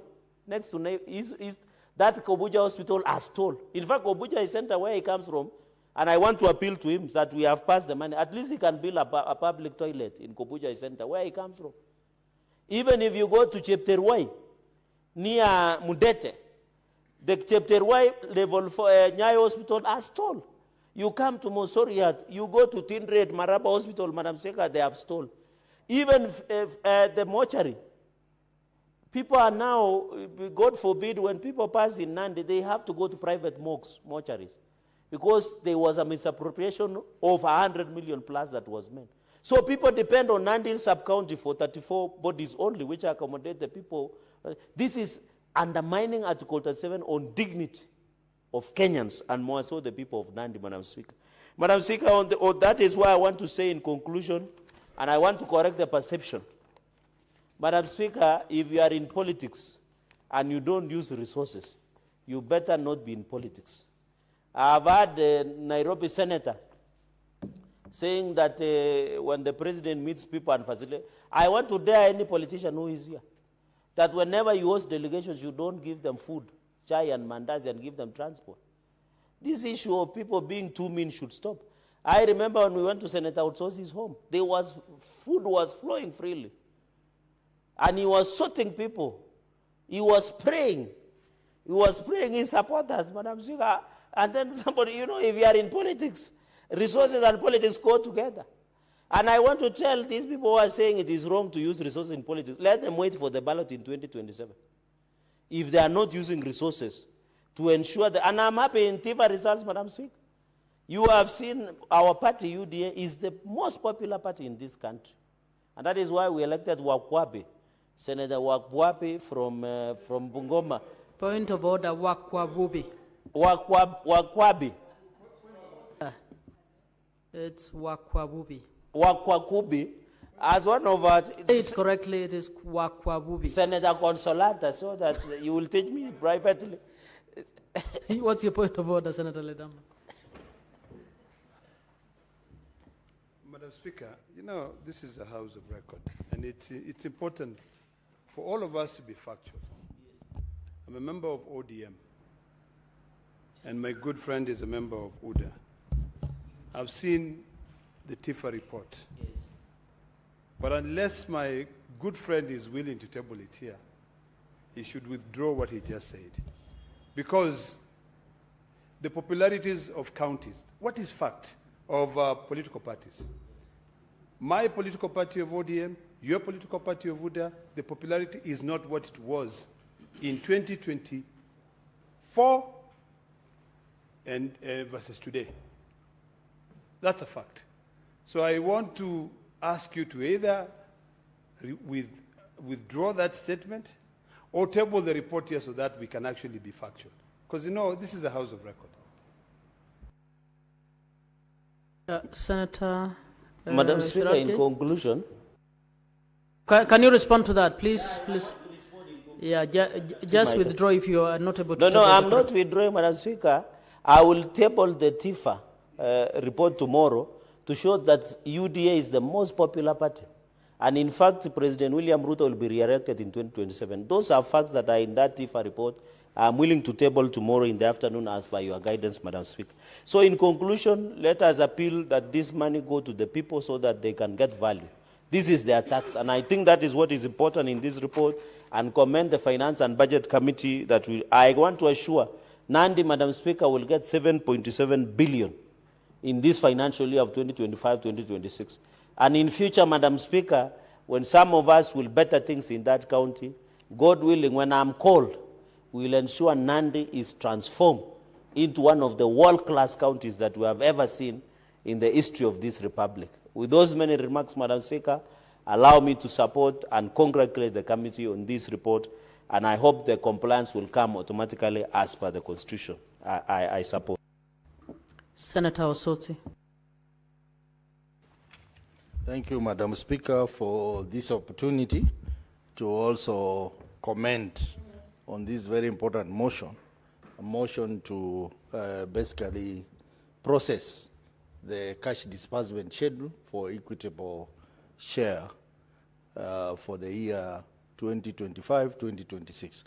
Mr. Speaker, I want to join my colleague Cheragei, who said that, and Honorable Sifuna, who said that I do not understand why every year we sit in here debating how cash should be disbursed to our counties, when there is clarity in law.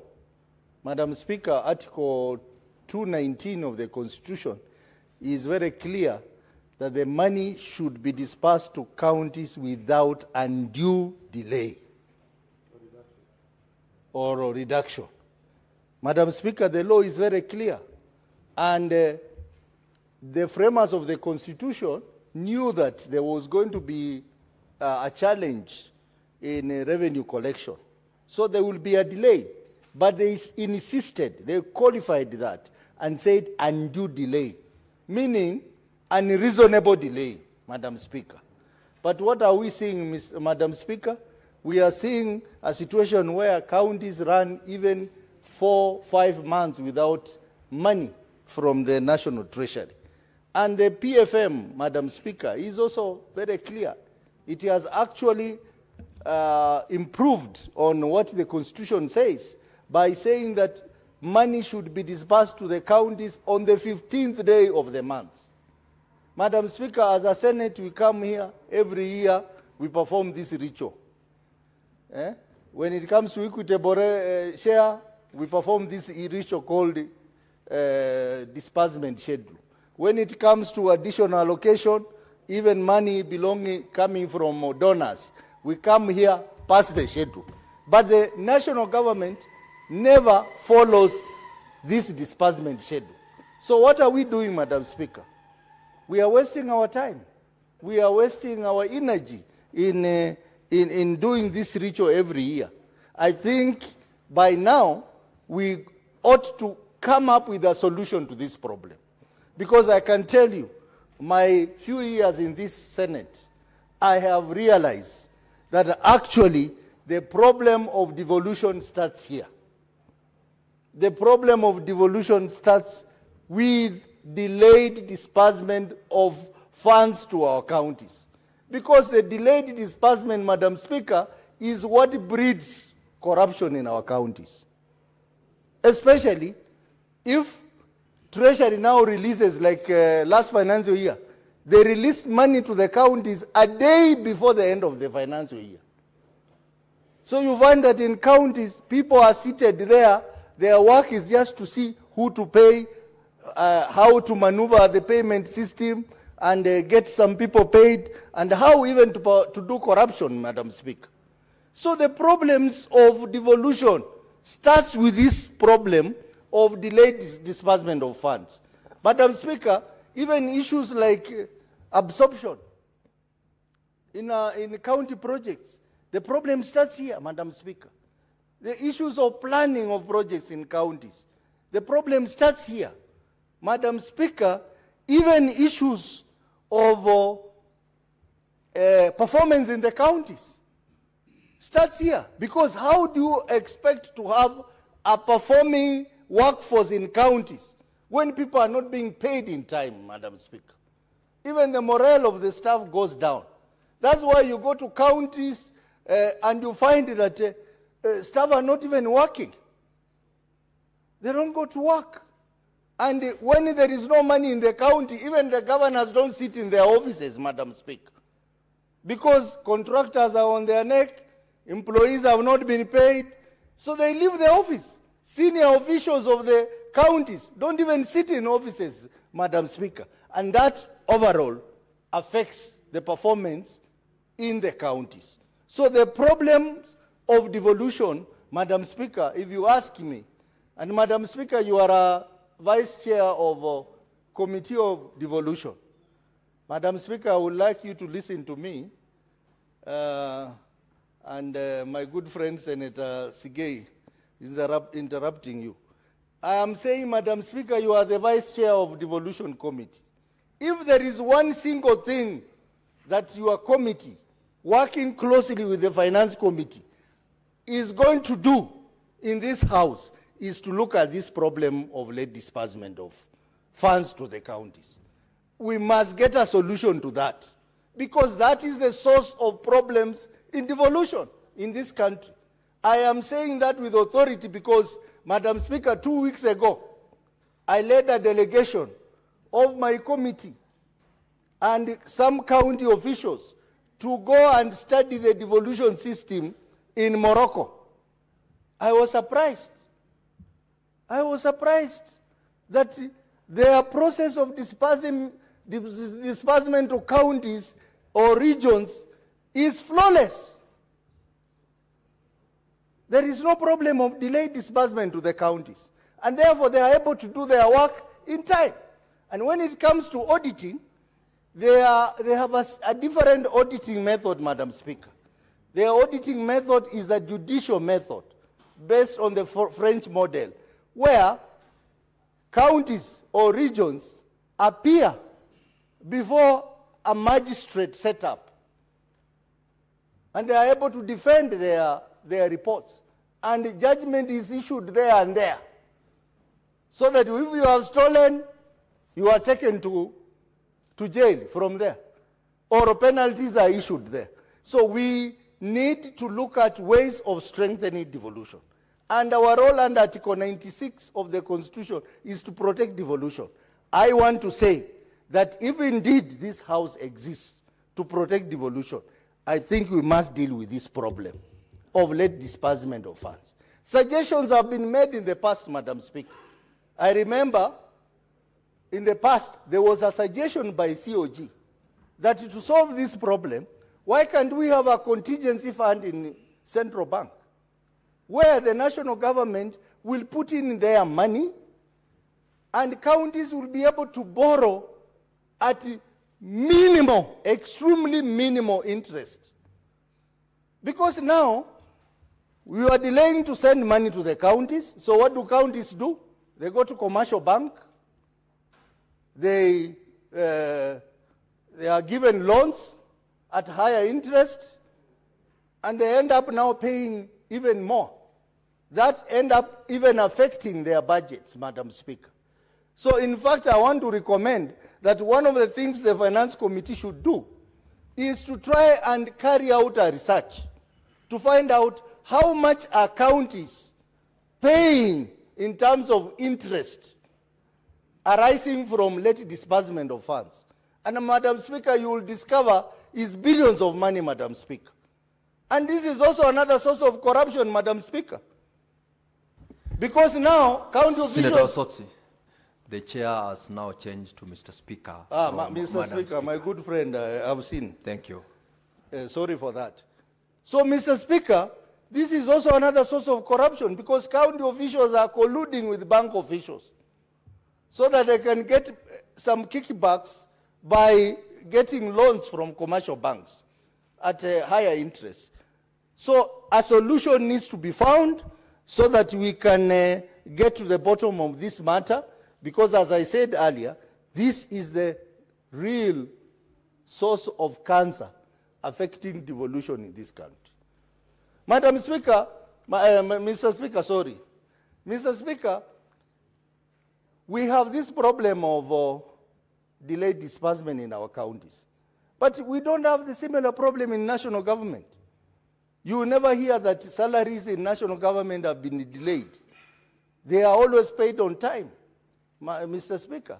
But our counties, people are running several months without pay. They are running several months without pay. And these same people are the ones entrusted to collect ONSO's revenue. So what are they going to do? They will simply collect the ONSO's revenue and pay themselves, waiting for the salary to come. And that's why we're having a problem with ONSO's revenue management in our counties, Mr. Speaker. So, Mr. Speaker, we want to ask the Treasury, if this House of Parliament can pass a disbursement schedule, and you take it, you put it aside like a piece of paper, some junior officer there who manages exchequer is more powerful than this House, that we can pass such an important motion and then nothing happens. I know recently, Mr. Speaker, we passed a disbursement schedule on additional allocation, which contained 80% were donor funds. As we speak now, that money has not been disbursed to counties. And yet it's donor money. So what happens there, Mr. Speaker? That even donor money that has already been remitted to national government is never disbursed to the counties. It is delayed because that money is put in other things, Mr. Speaker. It's put in other things, and our counties are suffering. And that's why, Mr. Speaker, I want to agree with Senator Wambua proposal that we don't need national treasury. We need treasury, Kenyan treasury, that is going to serve both the national government and the county government. We need a full department in treasury that is going to deal with the county governments. And not what is there now, Mr. Speaker.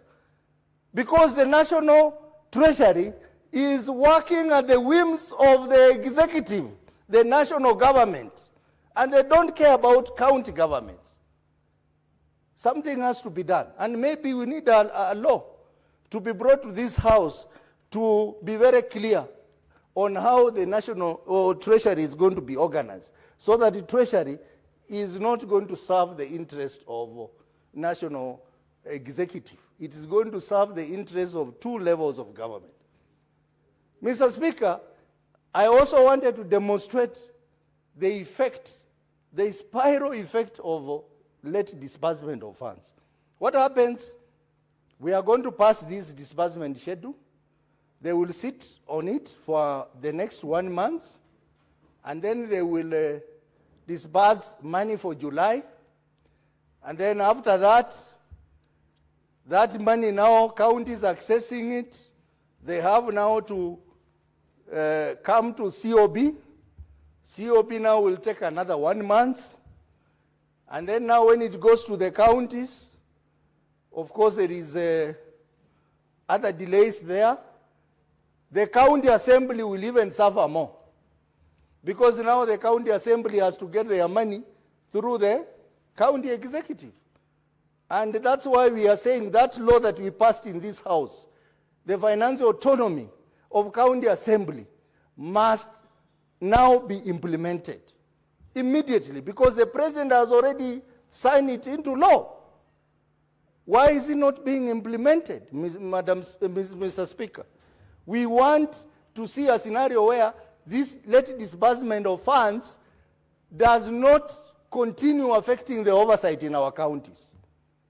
Because these spiral delays, it is also affecting the level of quality of oversight in our counties, because the MCAs don't get their money in time. MCAs are not paid in time, just like county officials. So, Mr. Speaker, I want to say that the committees of finance, the committees of devolution, I think they need to look at these bottlenecks in devolution very seriously. And my understanding is that all the problems of devolution starts here, including pending bills. Our good friend here, Senator Ledama, came up with a very good motion here on pending bills. We passed it, Mr. Speaker. Mr. Speaker, nothing has been done, Mr. Speaker. Nothing has been done. We gave recommendations to COB. We gave recommendations to the counties. They have ignored those recommendations, and the pending bills are piling in our counties.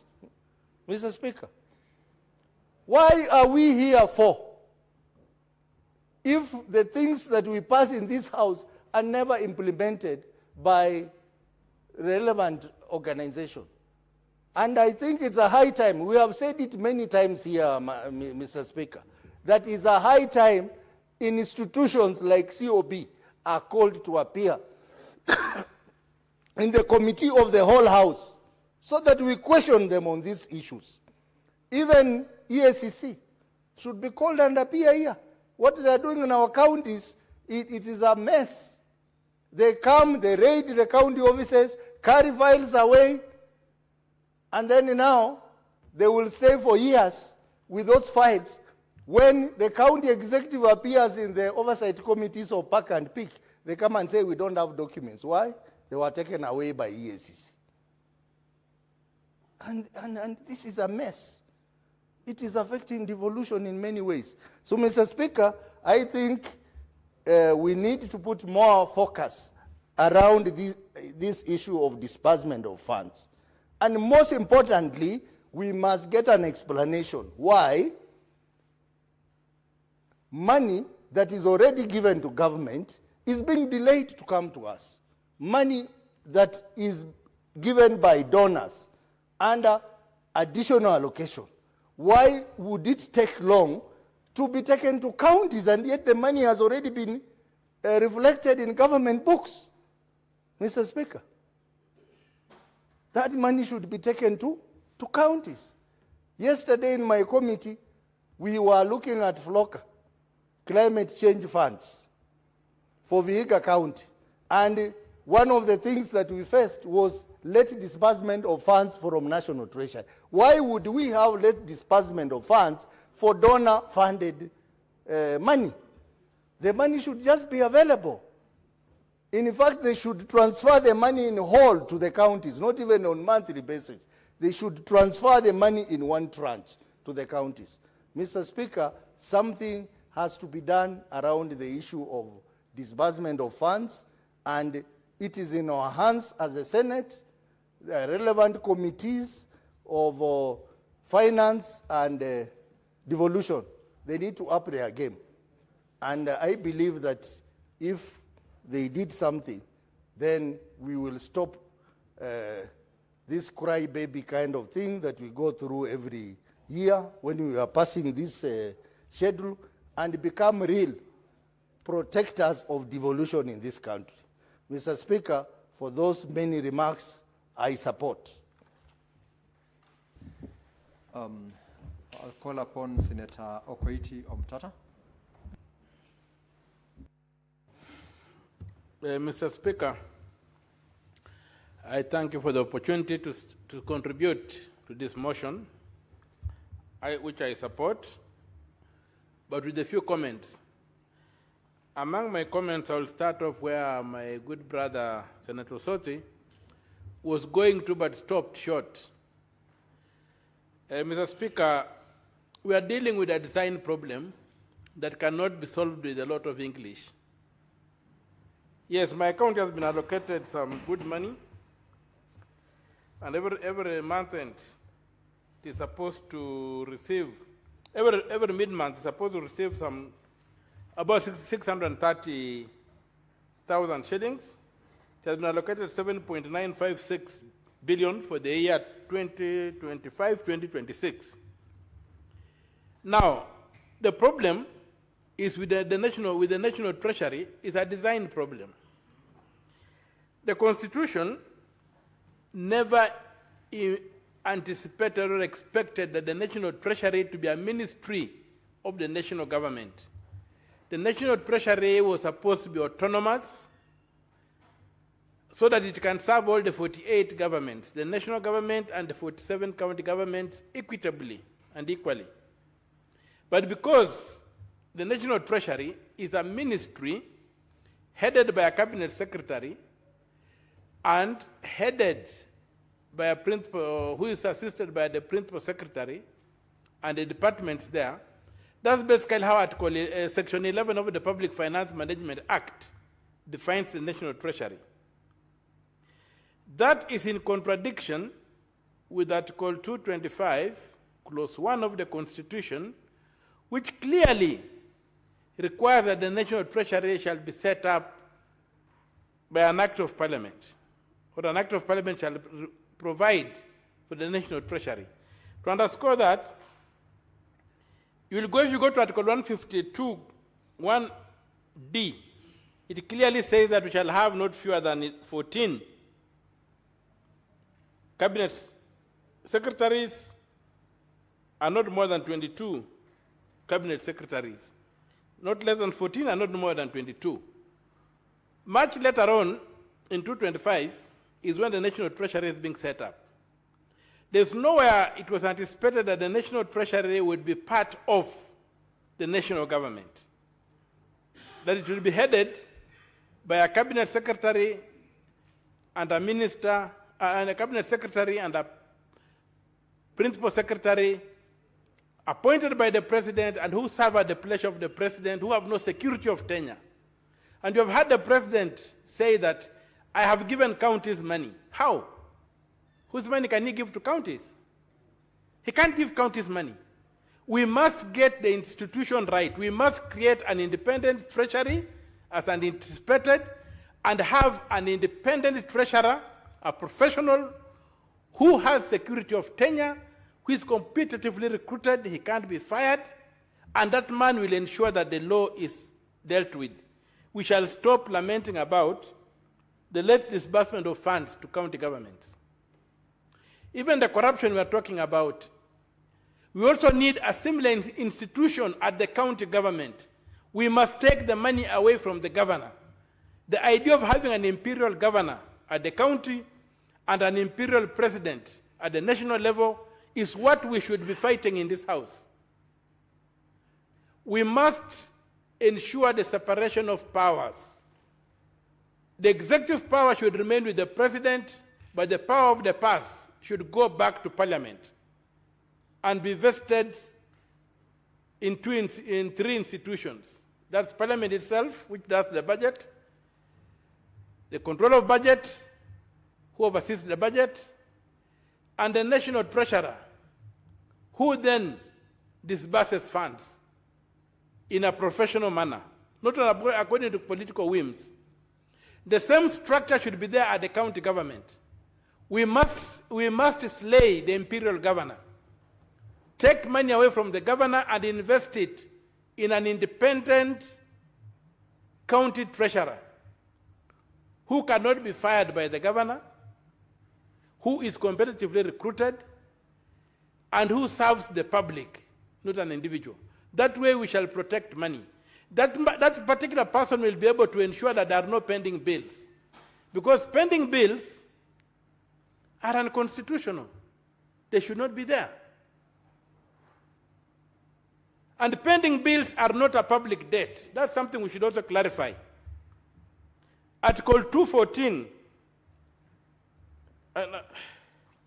of the Constitution is very clear on what constitutes a public debt.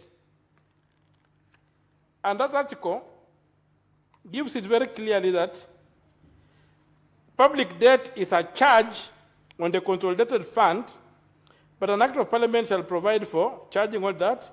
Now, part 2 of 214 clearly defines what a public debt is. For the purpose of this article, the public debt means all financial obligations attendant to loans raised or guaranteed and securities issued or guaranteed by the national government. That alone says that a county government has got no capacity to incur a public debt. So a pending bill cannot be a public debt, and that's why I want to depart with the motion that we passed in this House that was saying that pending bills should be the first charge on the county revenue fund. They are not public debts, because the public debt is clearly defined in the Constitution. And I agree with the control of budget for not agreeing with the motion we passed in this House, because that motion was unconstitutional, null and void.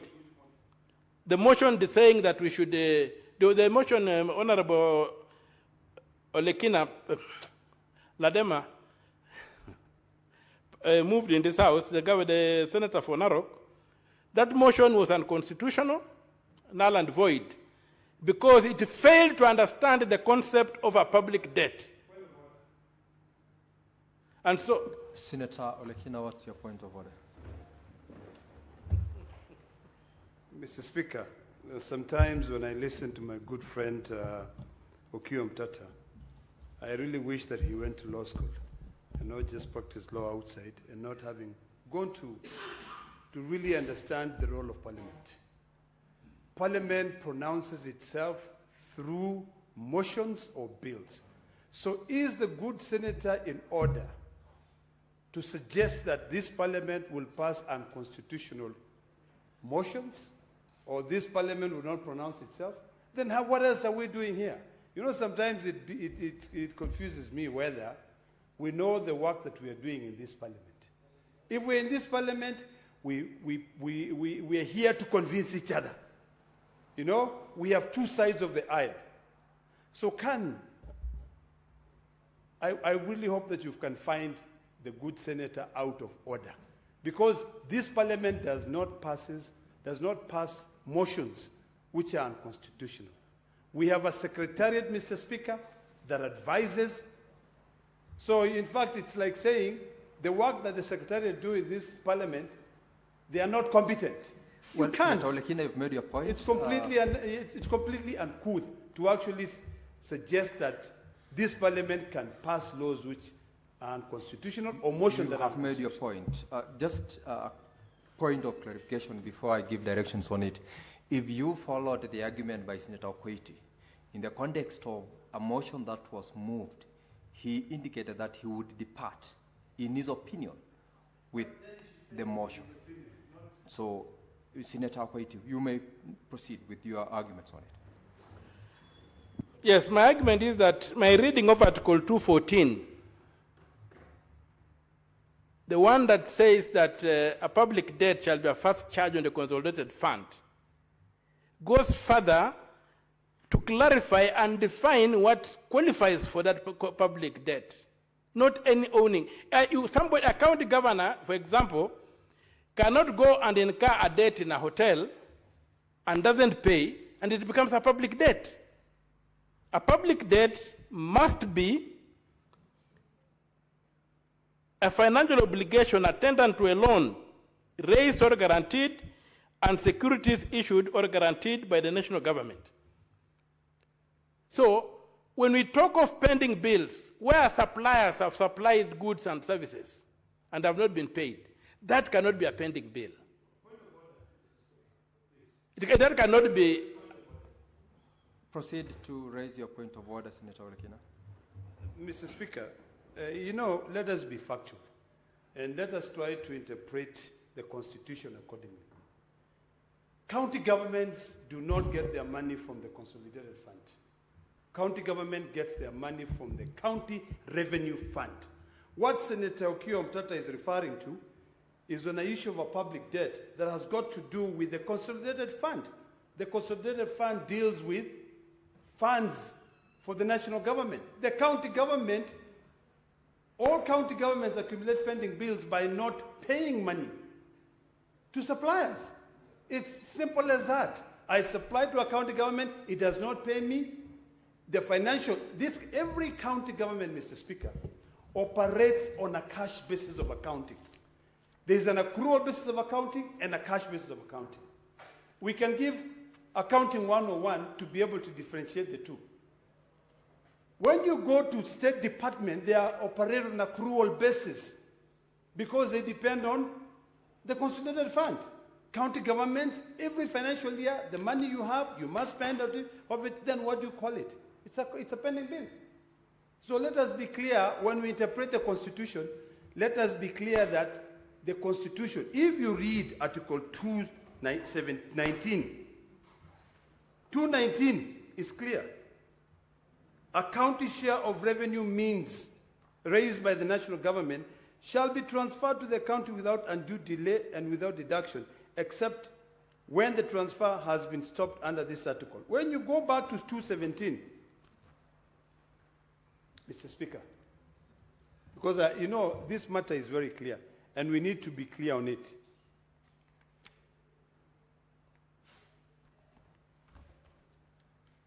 One second, Mr. Speaker. I just want to clarify something Senator here. Olekina, 207. I want to also notify you of the fact that, wait, the chair is speaking.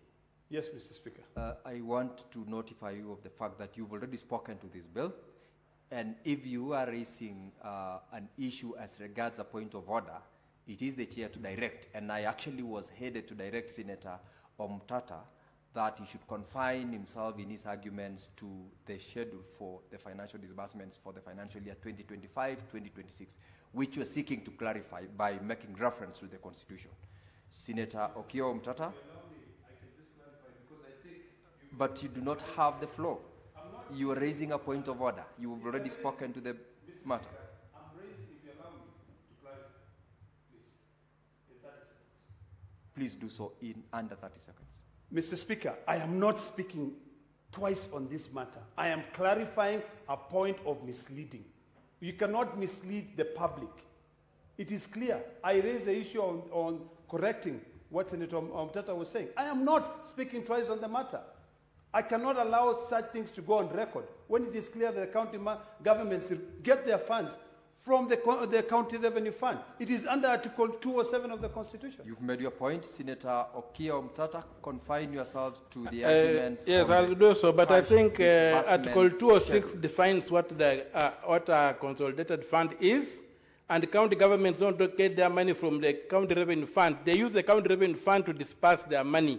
They get their money from the consolidated fund, because all money raised nationally are kept in the consolidated fund except as directed by an act of parliament to be kept in a different fund. And the county revenue fund does not receive money.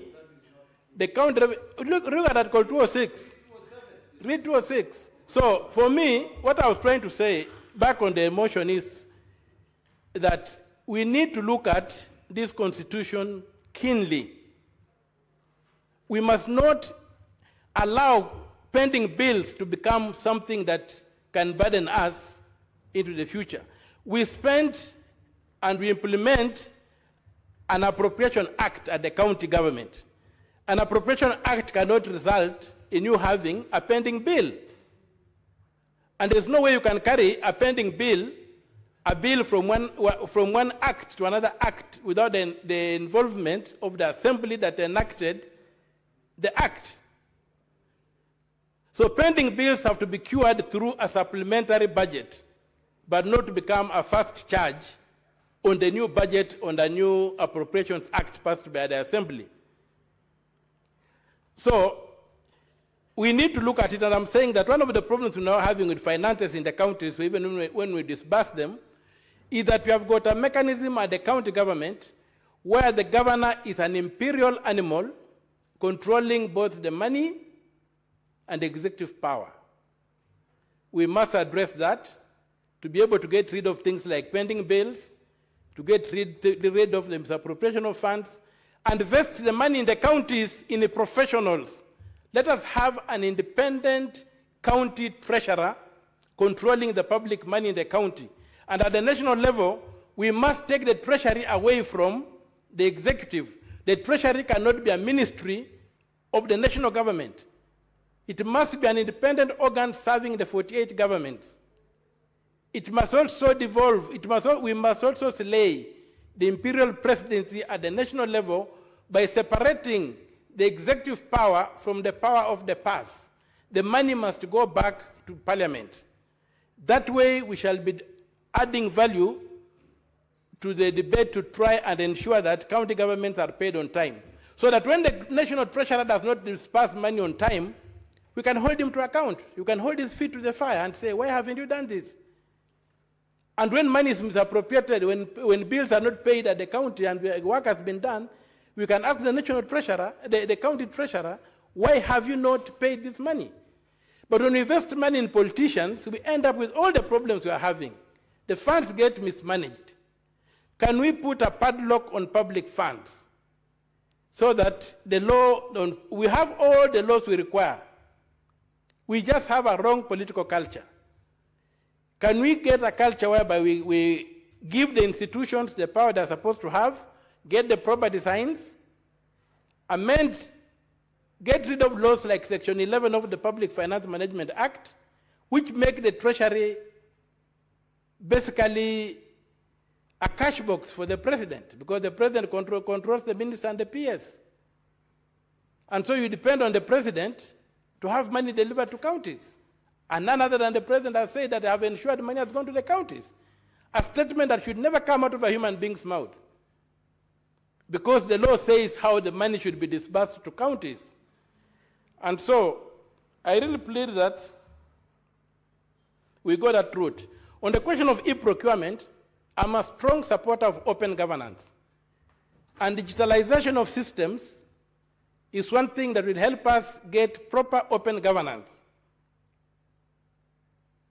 So e-procurement should go down to counties, only that we must find a way of implementing it in such a way that it is not abused, the way e-citizen has been abused.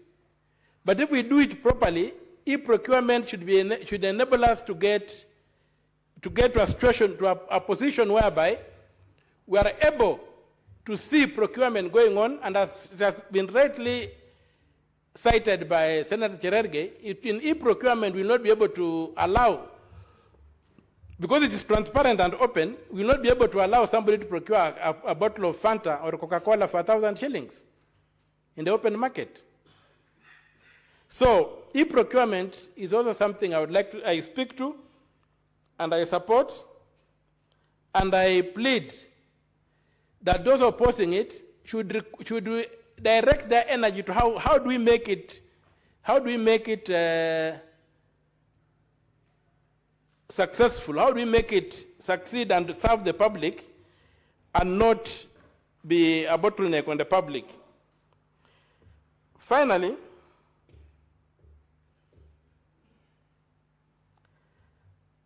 I would urge,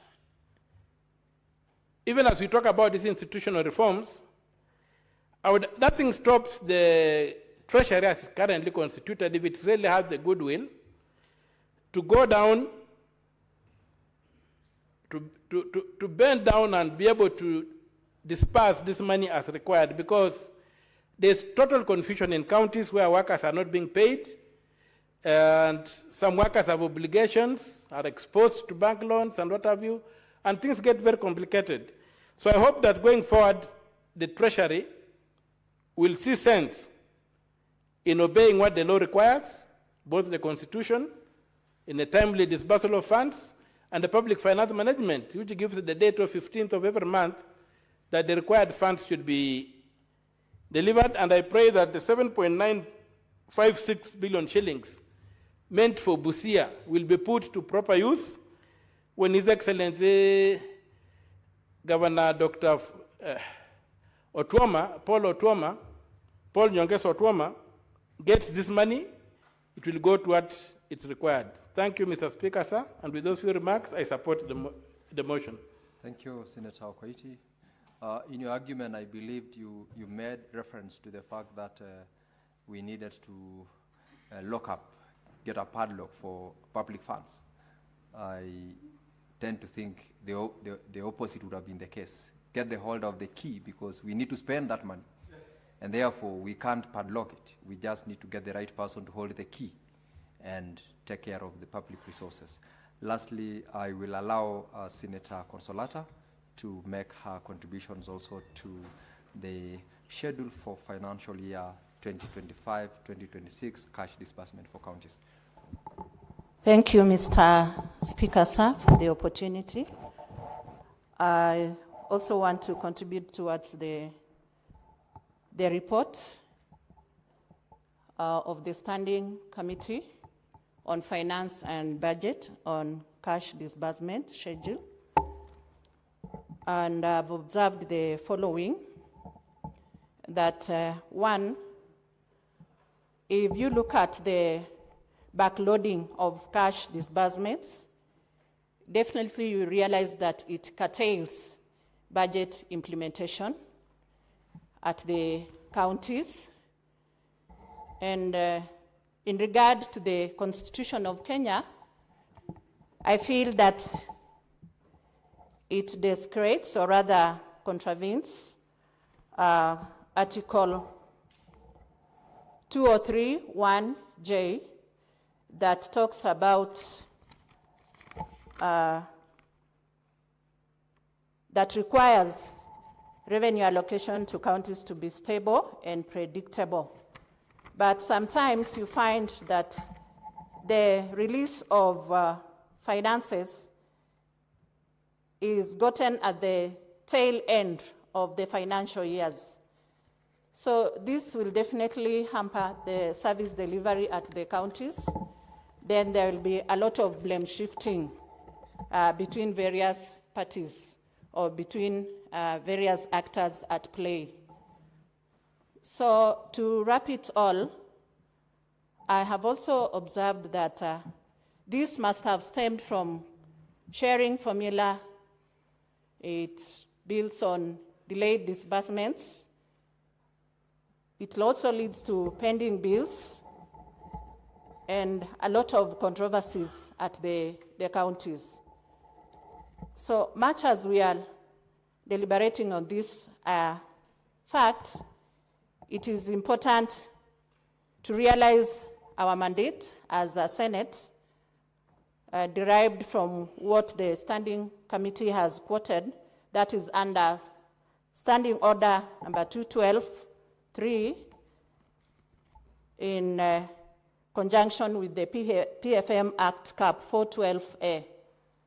So we need to look at those constitutional and legal safeguards in order to operationalize this, because when we look at counties, devolution was actually meant for empowering the counties, bringing the services closer to the people. So when you look at this hullabaloo of late disbursements at the counties, it tends to affect a lot of progress in regard to projects. We have county CIDPs that will always highlight what is to be done at various levels. Counties will always submit their budget policy papers, the fiscal strategy papers, I think, to the Senate. And it is important for us to scrutinize that and see what is done at what level. From a project management and planning point of view, a project has a definite start and a definite end. So there are those time frames vis-a-vis the budgets that are given. So we normally follow the itemized budget to carry out activities, and that is how the counties operate. And therefore, it is our duty as a Senate, or rather as a House, to maybe infuse something like a monitoring and evaluation tool to keep track of the uptake of these funds. We can also propose to have a risk management and a risk assessment tool so that we can be able also to look at these risks that might culminate out of these hitches in regard to the operationalization, or rather the implementation of the budget. There is also need for us as a House, through the relevant standing committee, to maybe design a feedback loop, or rather mechanism, to fetch information or feedback regarding the uptake of these finances and the way they have been used at the counties. So let's look at it, because it is our fiscal responsibility to oversee the prudent use of public finances, or rather resources, and also adhere to compliance, or rather conformity to the same. I want to finish by pointing out that all this has a circle. We have the leaders in place, we have the COB, we have the ESCC, we have the Auditor General, and all inclusive. So let's harmonize the operations, and as a Senate, let's look at that, because these delays will always even bring conflicts in the counties, and